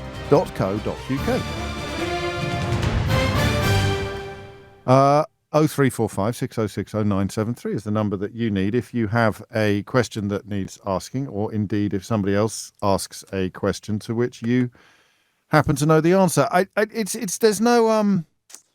There's no real criteria on this. But when people are new to it, they're always slightly surprising when, or rather surprised when they realise the full range of questions. You can ask something completely ridiculous or something really very serious, something that deserves or demands really high levels of quite specialist knowledge, or something that you might be able to answer simply because you were watching telly last night and it popped up. But enough, really. We'll just crack straight on and you can find out for yourself in the most obvious and easy of ways. I've got a sort of weird sense that I've forgotten something, but Keith's not twittering in my ear, so I'm fairly confident that we've covered most of the bases. And we'll crack on. The proof of the pudding, as ever, will be in the eating. 7 minutes after 12. Let Mystery Hour commence. Tom is in Preston. Tom, question or answer? Good afternoon, James, and question, please. Yes. Right. Not on the radio. It just sounds weird. Right. So my question is, when you make a cup of tea or a coffee, why can you taste the difference when you've boiled the kettle for a second time? Now, I can slightly taste it. Some of my friends can taste it, and then other friends can't taste the difference. But I'm also the sort of person that can't tell the difference between diet and full-fat fizzy pop. Can you not really? God, yeah, crikey. no. It's like it gives you a weird coating on your tongue, I find, the diet stuff. So you boil the kettle, you make a cup of tea, you have a cup of tea, and then you boil the kettle again and have a second cup of tea, and it will taste to some people noticeably different. Maybe it doesn't actually sound that unlikely, does it? Because something happens that first time when you boil. Something happens to the water, and it's been discussed at work a few times and things like that. And I thought, you know what, I know someone that will know or know someone that does know. I'll know. I probably know a man who knows, but I don't know myself. But it's something to do with the change. Would there be a chemical change? Because it's distilled, isn't it? It's boiled, it's distilled. Is it going to be softer? It's got rid of some impurity. Something's. I don't know. We shall find out. Fat water. With coffee, it'd be less. Well, I don't know. We'll find out. I had I won't bore you with the details of my beverage schedule. Thank you, Tom. Why does boiled water taste different? Well, twice boiled water tastes different from once boiled water.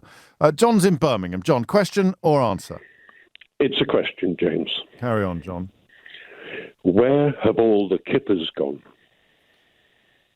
I think they've joined that new party, haven't they? I'm talking real kippers. I'm talking herrings that have been smoked, usually caught in the North Sea, and available in supermarkets across this great country. But somehow, over the last 18 months or so, I've noticed a significant drop in availability, to the point where only about 25% of 25% of the supermarkets I visit sometimes stock them, 75% don't. And bearing in mind that the government are currently saying, and have done for some time, that oily fish is part of a healthy diet and should be consumed twice a week, which I think it's a question which might raise a smile, it's but a it's mystery. Significant to the health of the nation. It has serious repercussions. Absolutely. When you encounter a supermarket that has no kippers, are they temporarily out of stock or are they no longer on sale? I inquired at a middle-range supermarket just last week. That very question. It's like a Sainsbury's, is that middle range? You mean not like a Waitrose, but not like a Lidl? You're right, it was that very store. Look at that. And the manager, the senior manager said, I'll have a look on the system. And he took out a handheld computer and he said, out of stock at suppliers. Oh, well, this is quite interesting, isn't it? And you think it's been going on for as long as 18 months? Has it gone off a cliff, or has there been a slow decline? Did we go from 100% to 25%, or did we go to 100 to 90 to 80 to 70 and so on? It's been gradual but worrying. Possibly people don't want kippers. I mean, but then no. God forbid. I'm quite partial to an Arbroath smoky myself. I like oily fish. I like mackerel, but I don't know that I'm a kipper. So it's usually for breakfast, isn't it? A kipper. I often have them for an evening meal, and I have them with lava bread made from seaweed from South Wales. I like that. It's a wonderful combination of. I couldn't believe that, actually. Omega-3 and iron. It's so good for one. And are you still getting kippers? I mean, are you getting enough, even though it's harder to catch them, find them? I'm having to travel up to 7. I'm having to go to Sutton Coldfield, for heaven's sake. Good God, John. And I live in Birmingham. Good God, Sutton Coldfield for your kippers. Yes. This is absolutely, this is a stuff of nightmares. It's a 10-mile return journey. I know it is. It's just for kippers. ecologically unsound. Well, it is. Well, we will find out. Possibly there are shortages in the North Sea. Who knows? John, I'm absolutely intrigued now by this. I hope your numbers are correct, but we shall, many people, including David in Edinburgh, pointing out it does sound indeed as if there is something fishy going on. Thank you, John. And thank you, David. Ed's in Watford. Ed, question or answer? Hi, James. It's a question. Go on. This is either really stupid or quite thought-provoking. I can't really decide. So, welcome to my world. If I put the corner of a sponge into water, the water goes up into the sponge, so the sponge absorbs it. But that seems to be defying the laws of gravity. Oh, not really. Gravity's nowhere near as strong as you think it is. But water's going up, and nothing's sucking it up, and nothing's pushing it up. Well, it is. It's being absorbed. I think the process of absorption is akin to sucking. Is it? Is the sponge? There's no action. The sponge isn't sucking the water up. If you put a sponge in water, then it gets absorbed. But if you just put the tip of the sponge in, the water goes up. Yeah, but it's being sucked up. By what? By the sponge. By the absorptive qualities of the sponge.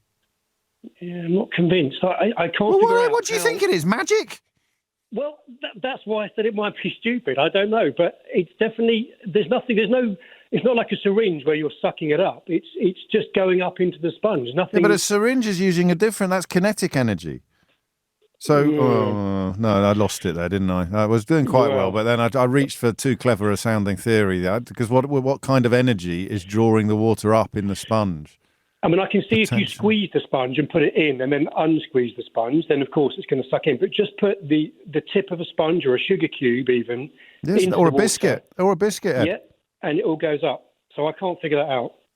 Fair enough. Fair enough. I whatever the answer is, it's not a stupid question. I'll take that. Hey, wow, it's all I've got. Thank you, Ed. Why? Yeah, okay, I do get that. I don't think it's a gravitational conundrum, but it is a physically interesting question. How come water goes upwards when you are dunking a biscuit or dipping a sponge or indeed sort of, moistening a sugar cube? Mark is in Hatfield. Mark, question or answer? Hi, James. It's a question, please. Carry on. I was listening to Brian Cox the other day talking about the origins of the universe and the elements and how they were formed, and I wondered whether there were any other chemical elements in the universe that we don't have on our planet. You mean an element that's been discovered but doesn't naturally occur on Earth? Yes. Well, I mean, really, I suppose that Brian Cox would be the man to ask. He doesn't do a phone, and he just talks at you. He does everything else. He's got every other angle of this business covered. It probably won't be long before he gets himself a phone. It'd be great. He could come in here. We could do a special mystery hour with Brian, couldn't we? And he could come in and take solely astronomical or physics questions. So would we not know? And you get new elements added, don't you? At times, but they're discovered in nature, I think, rather than. Where have we been? We've been to the moon, haven't we? Yes. And we've been to Mars. So, but wouldn't they have announced it? Don't you think that'd have been quite a big story? Probably, but you don't know for sure, and nor do I. I don't know for sure. No, you're on. I like it. It's a good question. Thank you. Cheers, Mark. Have we discovered any elements while exploring space that do not appear on Earth? You'd be a bit worried, I think, wouldn't you? Because it'd be like a science fiction film. There's someone where you get an astronaut in space going, I've discovered a new element, and everyone on Earth goes, yay, bring it back quick. We can build amazing things with it. We've never seen an element like this before. And then it'd end up being like Terminator 2. And we wouldn't be able to control the technology, which kind of takes us back to the conversation we were having in the last hour. It's 12:15.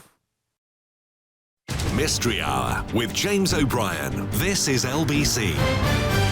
It's 19 minutes after 12, and you are listening to James O'Brien on LBC, where Mystery Hour continues. Questions in need of answers include, where have all the kippers gone? How can a sponge make water go uphill, as it were?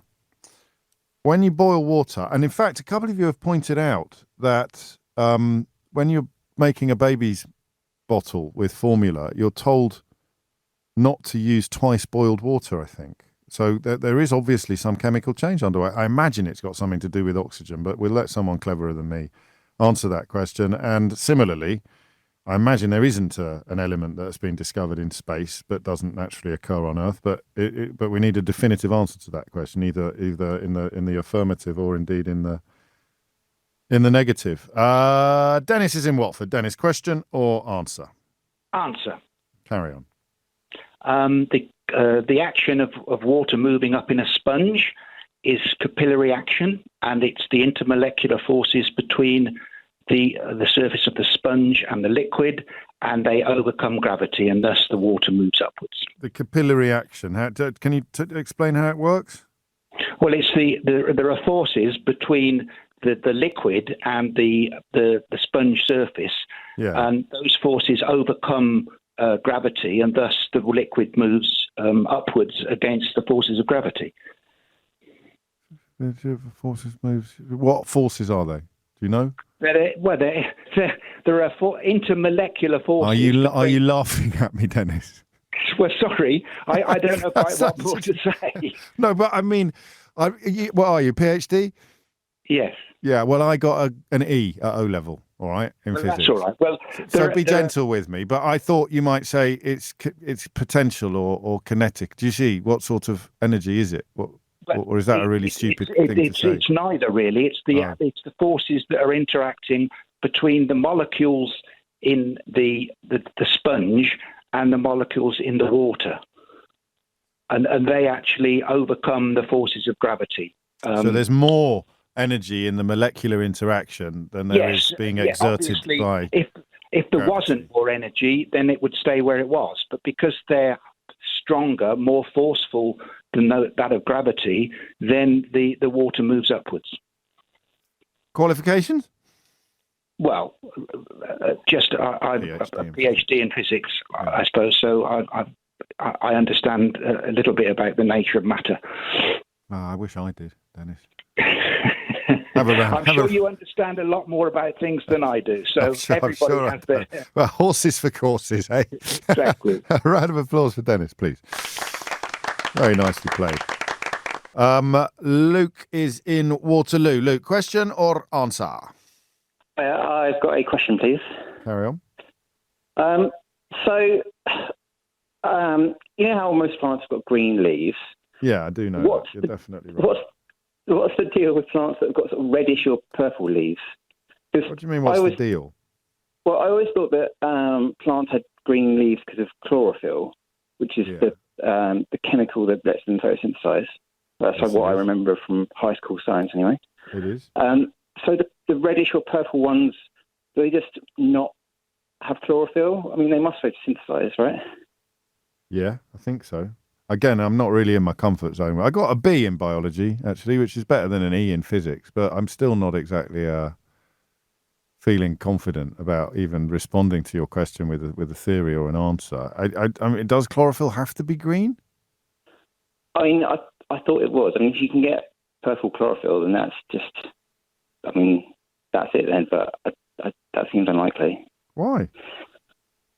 I don't know. The chemicals come in more than one. I feel silly even saying that. No, I don't feel silly. So why are some leaves not green, really, is the question. Yeah. When they're still fresh. I mean, because they go brown and die in autumn, but they're not. Yeah. That's not relevant. Yeah, I always thought that the green...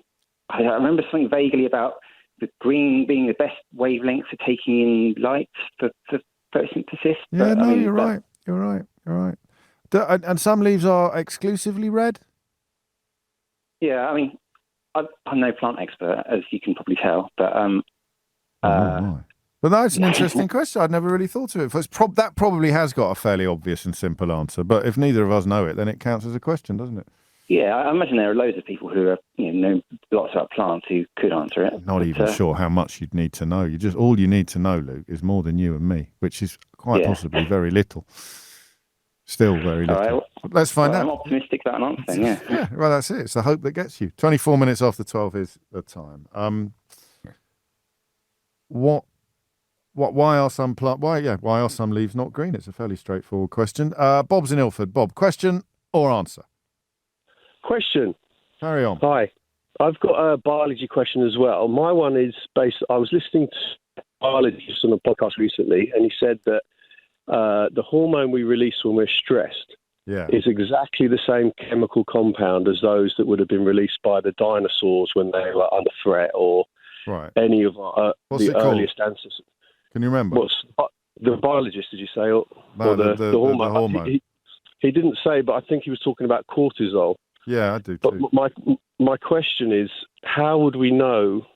I get we've got fossil records. How would we know that compound was exactly the same? He's saying it's an identical chemical match. Oh, I don't. I'm getting worried now. I don't want Mystery Hour to evolve into like a police force for podcasts. So, I'm just interested. I know, but we've had a Brian Cox. We've had a Brian Cox question now, and we've had your question is like, I mean, really, as a producer of a very popular podcast, if you come away with questions that haven't been answered within the podcast, then the podcast in many ways has failed. Well, I would argue it was very good, as yours is as well. Well, it wasn't. It clearly wasn't very good because it made a sweeping statement without any explanation or justification. Well, maybe I should have known. I don't know. No, but it was how would you know? Anyway, yeah, because what would they have studied or discovered to identify what hormones there were? You definitely heard it correctly. I'm pretty sure. Yes, I did. Yeah, because there'd be trouble if you didn't. Get fossil records. We have those, but how do we know what chemicals they were producing in their system? In their system. Yeah. All right. I quite like that. That's a nice question, Bob. You're on. I've got a maybe possible answer to the chlorophyll. No. Doesn't work like that, mate. Sorry. Right, no worries. Thanks It's all got to be produced. All got to be very, very carefully calibrated. Otherwise, we get into trouble with the International Quiz Foundation, the IQF. They're really, really strict about that kind of thing. Thank you, Bob. Dan's in Deanshanger in Northamptonshire. Dan, question or answer? Afternoon, James. It's an answer. Carry on, mate. It's regarding the kettle water tasting different after it's been boiled a couple of times. I mean, you kind of touched upon it already about saying when it's boiled, there's oxygen bubbles that are being released. So that is part of the reason why water might taste a bit flatter. Yeah. But it's also, if you can imagine, when it's been boiled, you're evaporating water, so some of the chemicals are being further concentrated in the water. So you're getting metallic and other chemical tastes in that water the more you boil it. Yes, of course you are. Because there's less left. So if you filled up the kettle again, and that makes perfect sense. What are your qualifications for this one then? I'm not qualified at all. That's all right. But in family, I've got a member who owns and runs a company that actually came up with some of the patents that we use in our kettles around the world. Really? The elements. Yeah. How old is he or she? Approaching 60, probably around 60 now. He himself didn't invent it. He just owns a company now that sort of acquired it. Oh, I see. Okay. And it's come up in conversation? I'd be surprised with engineers what they talk about. I can believe it. And so I don't want to sleep during that one. And so that it might be that a tiny baby would have it would be the concentration element rather than the reduction in oxygen element that might render 100%. the formula milk slightly dodge. Yeah, I mean, it's actually a good thing the first time around because you're killing off some of the bacteria on the first boil. So that's exactly. good. But yeah, in the water, it surprisingly depends where in the UK you are. There's more levels of fluoride in certain areas, more deprived areas that they put into the water. So these things are more concentrated. That's a really good answer, Dan. Thank you. Thank you. Have a round of applause. Thank you very much. That's an absolutely excellent answer from what I wasn't sure at the outset was a particularly good question, but that's often the way, isn't it? It takes the quality of an answer to establish what the quality of a question was. Ooh, a bit of philosophy for you there. So you don't appreciate the quality of a question until you hear the answer sometimes, and that's a very good example of that. So questions that still need answers.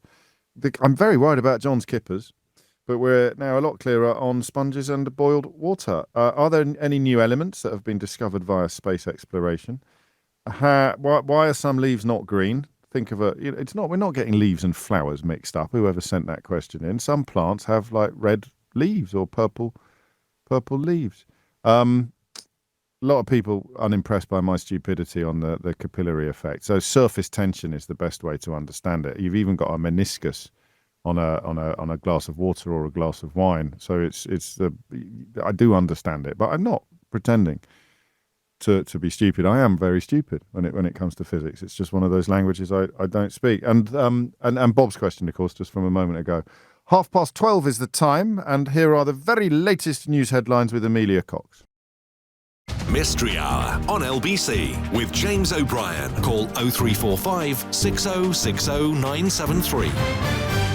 I am, with the greatest of love and respect to Bob, I am, and indeed to my esteemed colleagues who put him through, I am going to be a little bit dismissive of questions asking me or my Mystery Hour to clarify things you've heard in podcasts.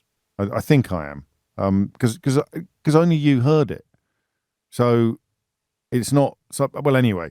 It's on the list, Bob. No harm done, but I don't want to set a precedent. So where have all the kippers gone? A marked shortage, a disappearance of kippers from the shelves of many supermarkets. As often happens when a question like that appears, there's no point telling me that you've got some kippers.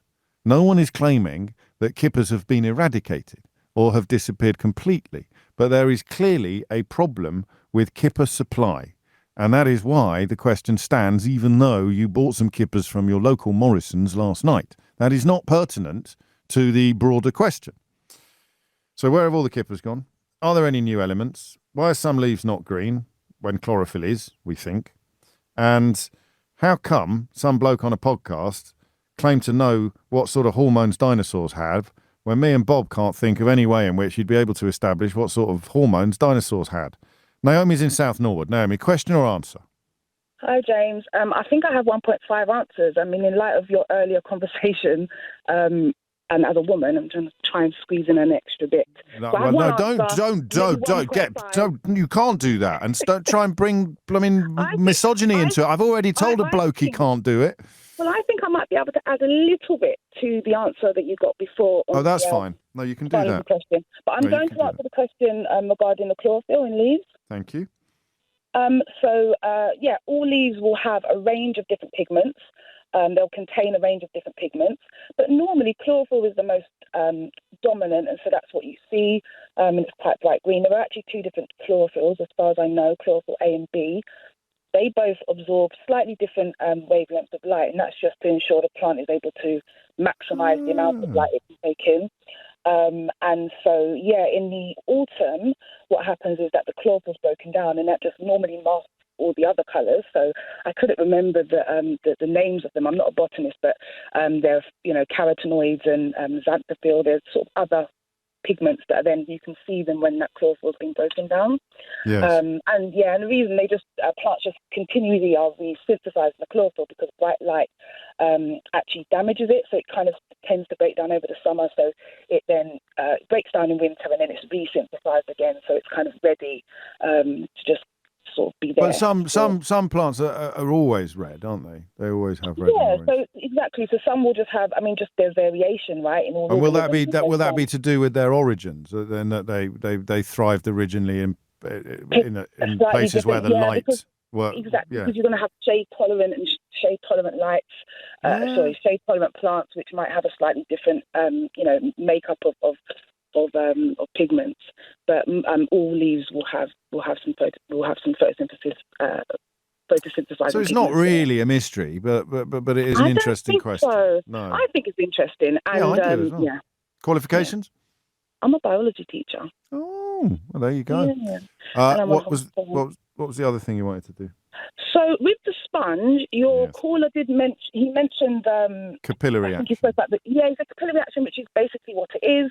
He talked about the cohesive properties, he talked about the adhesive properties of the water molecules sticking to the sponge. Yeah. But it's actually he forgot to talk about the cohesion between the water molecules, because that would explain one water molecule moving into a hole, one of the pores in the sponge. But actually, the point is that with water, it's what we call sticky, in that it pulls other molecules with it. Yeah, like a chain. So it's exactly the same reason why, trees are able to overcome really, a massive feat really in taking water from the ground all the way up to the top of the actual, Oh, that's why everyone thought I was stupid. Yeah, so it's transpiration stream basically, GCSE. Because of trees. Biology. Yeah. So in fact, exactly it was a fairly blooming Luke. No, not Luke. It was Ed. Well, but again, I think it's an interesting one, because if you haven't got but if we thought about trees, if I'd said to him, "Oh, you mean like a tree?" Well, trees do it exactly. Yeah. So when then you were it would saying have. I was saying trees. I was waiting for you to say Well, I missed the trick there, Naomi, and I apologise. I feel I let you down. I let Mystery Hour down, but most of all, I let myself down. Happy. I'm so happy. I think that's the first time I've called Mystery Hour, so I'm so happy I got through. So. Well, so am I now. And you get, I suppose you get 1.5 rounds of applause. Let's see if Keith can rise to that challenge. That's fantastic. Thank you very much. You've made my half-term week. Well, enjoy your rest. You deserve it, clearly. Thank you very much. Thank you. In fact, you shouldn't be ringing in on biological questions when you're off on your half-term holiday. It's coming. Oh, hang on. Sorry. Thank you. It's coming up to 20 to 1. You are listening to James O'Brien on LBC. Carl's in Prescott. Carl, question or answer? It's a question, please, James. Carry on, Carl. Right. I've always been told that dogs age 7 years to 1 human year. Yeah. And I'm thinking, A, how do people know? And B, is it the same for every breed of dog? Is it actually a fact or not? Well, I mean, it's not a hard and fast scientific rule, is it? I don't know. It's probably based on something. I mean, I think it varies a bit with size. It's not necessarily 7. It varies a little bit with size. I think it's fairly obvious, don't you? Is it? No, I thought it was because you sleep a lot, and when you wake up, is that the same as us having a day? You wake up and go to bed, that's 1 day. I thought it was based on that.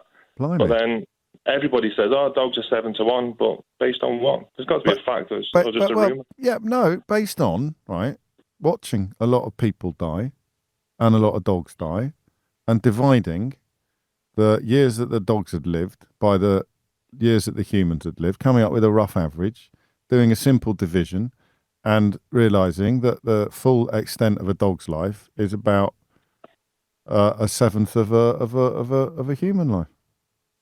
Well, not a seventh of a human life, but if the average human age is 80, then let's say 70 because that makes it easier. Then the dog in human years, would be in human years would be 10. So if they've just done it on averages, surely. I can't think of any other way of doing it, short of chopping a dog's leg off and counting the rings. I thought it was DNA based or something, but then that seems really far. It might be. I mean, as I've established with almost every call this week, these are not my disciplines that I'm comfortable in. But I do know that the bigger the dog, the shorter the life. So the 7 years is itself an average. But right, okay. But I can't see how else it would have been done, but then by taking a mean of human lives and a mean of dog lives and dividing the first by the second. Right, okay. Someone will know. I'll put it on the list, Carlo, because there's no earthly way you're going to accept that as a definitive answer. But I'd be surprised. I will be surprised if that's not it. Yeah. All right. Strange one, isn't it? It is a strange one. I know. I like it. Thank you, mate. Bernie's in Thorpe Bay in Essex. Bernie, question or answer? Question, please, James. Carry on, Bernie. Right. I was playing a card game with one of my granddaughters, yeah?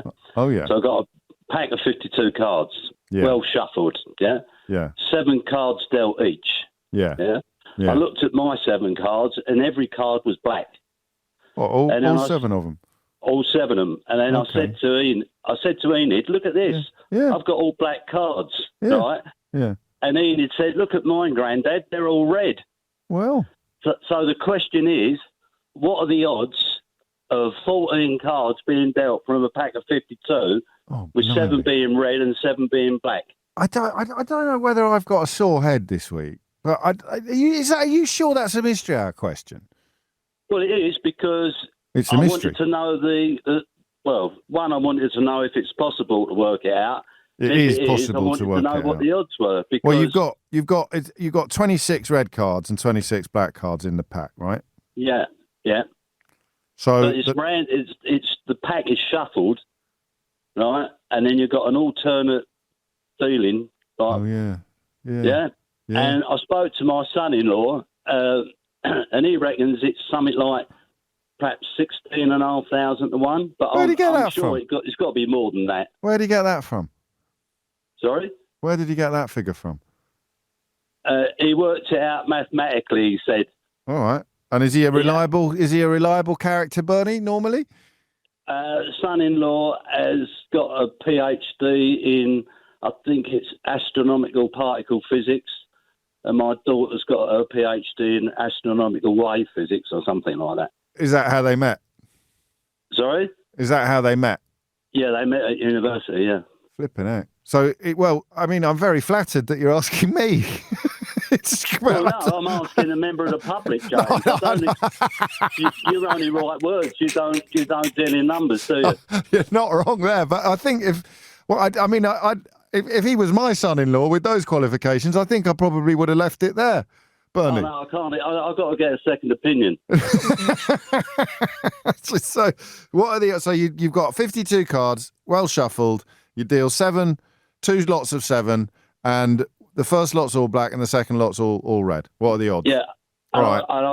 I couldn't believe it, and what I did, I showed my wife. Yeah. I don't think she could believe it, and then I thought, I'll take a photograph and I'll bounce it around the family and see what they say. Not much reaction, really, to be honest. The bloody ingrates. Seriously. Cheers, Bernie. I like that question a lot. What are the odds? What are the odds? Seriously. I've just remembered something from childhood that I can't. So I played Patience once and kept the pack, and Mum was playing bridge with a friend, and she must have shuffled the pack really badly, and she ended up with, an astonishing bridge hand. But it was because I had left the Patience pack in the box, in her bridge box, and she was so excited that she had Ace, King, Queen, Jack, 10, 9, 8, and it was all my fault, and I couldn't tell her. She was so excited about the fact that she'd got this astonishing bridge hand. Randomly, she thought, but in fact, the pack had been separated into all 4 suits shortly before it was loosely shuffled. Anyway, I digress slightly. Let's get Bernie an answer. It's 12:46. Mystery Hour on LBC with James O'Brien. It is 12:49. You're listening to James O'Brien on LBC, where questions that still need answers. We've got no news on kippers. There must be some people listening. John said that Bernie, who rang him with the playing card question, should have phoned Carol Waterman last week. Yeah, you're not wrong, actually. And I think that Bernie might be owing his son-in-law a mild apology there for do you have to apologise for seeking a second opinion? I don't know, but someone must know why there seem to be supply issues with kippers, and it can't be Brexit, because we would catch, or can it? Maybe they were caught by foreign fleets, and they're of course now subject to import checks or whatever you remember that we were going to free ourselves up by introducing loads more red tape, the sort of Jacob Rees-Mogg school of logic. Maybe there is a Brexity answer to it, but I kind of hope not. Any new elements? You are allowed to ring in and say no, but you do need the qualifications. You do need the qualifications to say no. We definitely haven't discovered any new elements through space exploration. How on earth would a biologist be able to claim that we know the makeup of a dinosaur's hormones. What would they have found that would allow them to do that? How do they calculate dog years, as in the comparison to human years? And Bernie's question about cards. There's quite a lot to get through, and it's 10 to 1 already. Marcus is in Westminster. Marcus, question or answer? Answer. Carry on. Yeah, the answer to have any elements been discovered in space is no. But, incredibly, the second most common element in the universe, helium, was discovered on the Sun before it was discovered on the Earth. And it was actually discovered from a back garden in Wimbledon in about 1860. How? There was a total eclipse of the Sun, and when you do that, you can actually see the cool outer atmosphere of the Sun, and it was possible to spot helium because every single element, and there are 92 naturally occurring elements from hydrogen the lightest to uranium the heaviest, each of them generates light at particular wavelengths. It's rather like a fingerprint. I mean, we all know that sodium, for instance, in sodium lights in our streets is yellow, and that there's characteristic light from every element, so it was discovered. I mean, the incredible thing about helium is the person who discovered that it was the second most common element is a woman called Cecilia Payne, and everybody has forgotten her name. She wrote the most important astrophysics PhD of the 20th century, and nobody knows her name. And I actually wrote an article about her in New Scientist, trying to get her the credit that she deserved. And when the magazine was printed, I turned to the page, and they'd only printed the corner of her hat. There'd been a cock up at the printer. So Cecilia Payne, an English woman in the 1920s, was the first person who discovered what most of the universe is made of, which is hydrogen and helium. Good grief. And do you think that oversight is partly down to the conversation we were having in the first hour? It is a sort of low-level misogyny, like a touch of the Ada Lovelaces, perhaps? Definitely. She was English. She was at Cambridge. You couldn't do a PhD at Cambridge, so she went to Harvard, where she was paid on equipment expenses, and she worked for a very famous American astronomer called Henry Norris Russell, and he made her say in her PhD, "I'm almost certainly incorrect." 10 years later, when it was discovered that, in fact, helium and hydrogen make up 98% of the universe, he wrote a paper, and I think he mentioned her as a footnote on about page 157. Cheeky beggar. And I've tried repeatedly to get Cecilia Payne the credit that she deserves. I've even got interviewed at the Cheltenham Literature Festival about this because I'm a writer. And I know you are, Marcus. Beforehand, the interviewer said to me, at the end, "I'll ask you about anyone who didn't get the credit that they deserve." And I thought, I'm going to get credit for Cecilia Payne. Yeah. Got to the end, he said, "Applause for Marcus," and that was the end. So I think she's fated never to get the credit that she deserves. Why don't you write her? Well, you're not really a biographer, are you? Because you could do her biography. Someone should do her biography. That would probably be the best way. I know somebody who talked to her daughter who lives in America and was interested in doing that. So there's just all these people. I mean, the woman who co-discovered black holes, Louise Webster, nobody knows her name. She's an Australian. She died at 49. She was the first person to have a liver transplant in Australia. And there have been Nobel Prizes for black holes, and nobody remembers Louise Webster. No one ever remembers her name. Lots of these women get forgotten or written out of history. Which is very timely to the conversation that Sheila's going to have after this and that we had in the first hour. Shall I tell everyone what your qualifications are? You can if you like. You are Marcus Chown, author of The Ascent of Gravity and The One Thing You Need to Know and myriad other science books. I am. Yeah. Round of applause. What are you working on at the moment? I've just written a book about black holes, actually, which will come out in June. It's called A Crack in Everything. So it's a good title. It is a good title. I stole it from Leonard Cohen. Yes, I thought you did. There is a crack in everything. It's how the light gets in, is it? No. That's right. Yes, that's the line. Which I thought was very poetic. It's a beautiful. Well, he is a poet, isn't he, Leonard? People who write books on black holes tend to call their book Black Holes. So I thought I'd try with something else.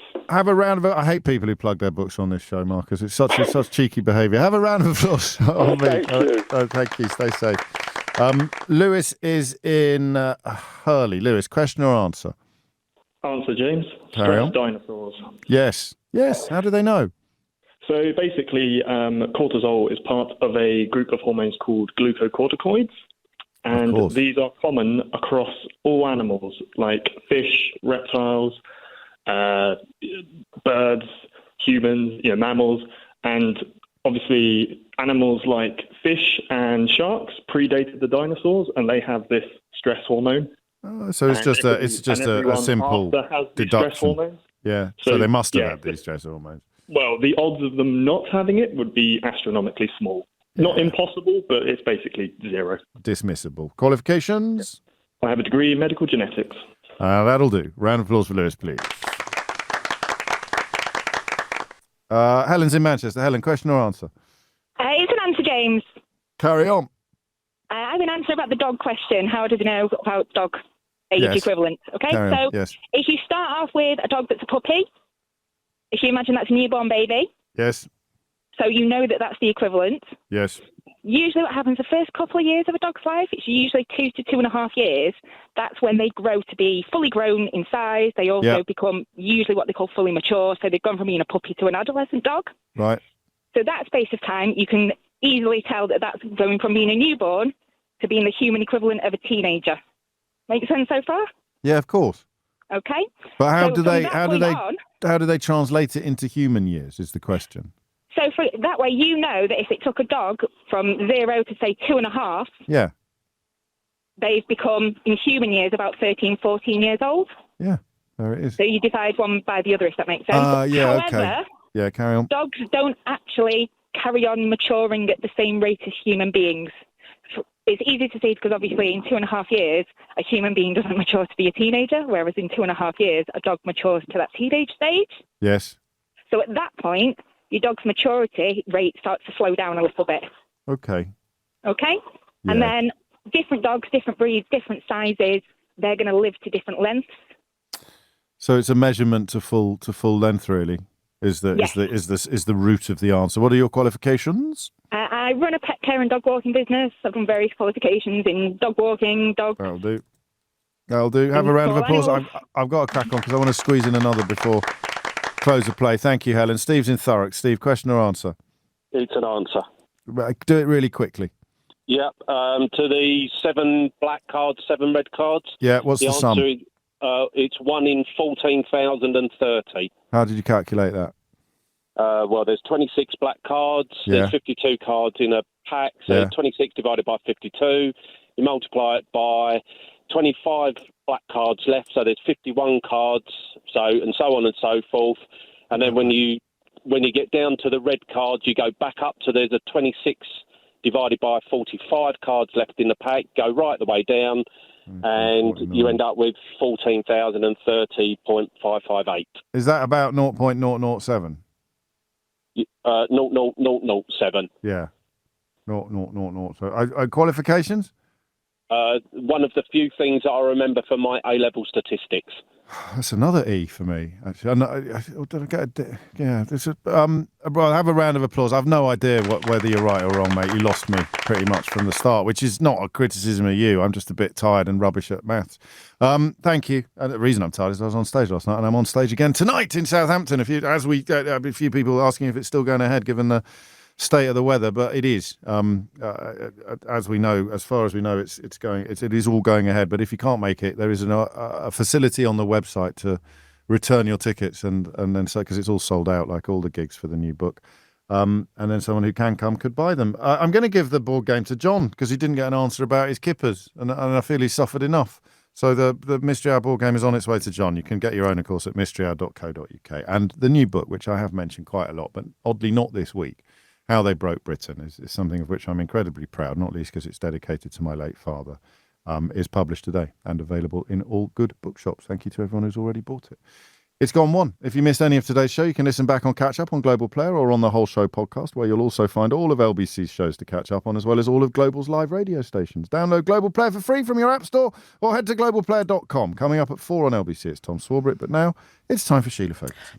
James O'Brien on LBC.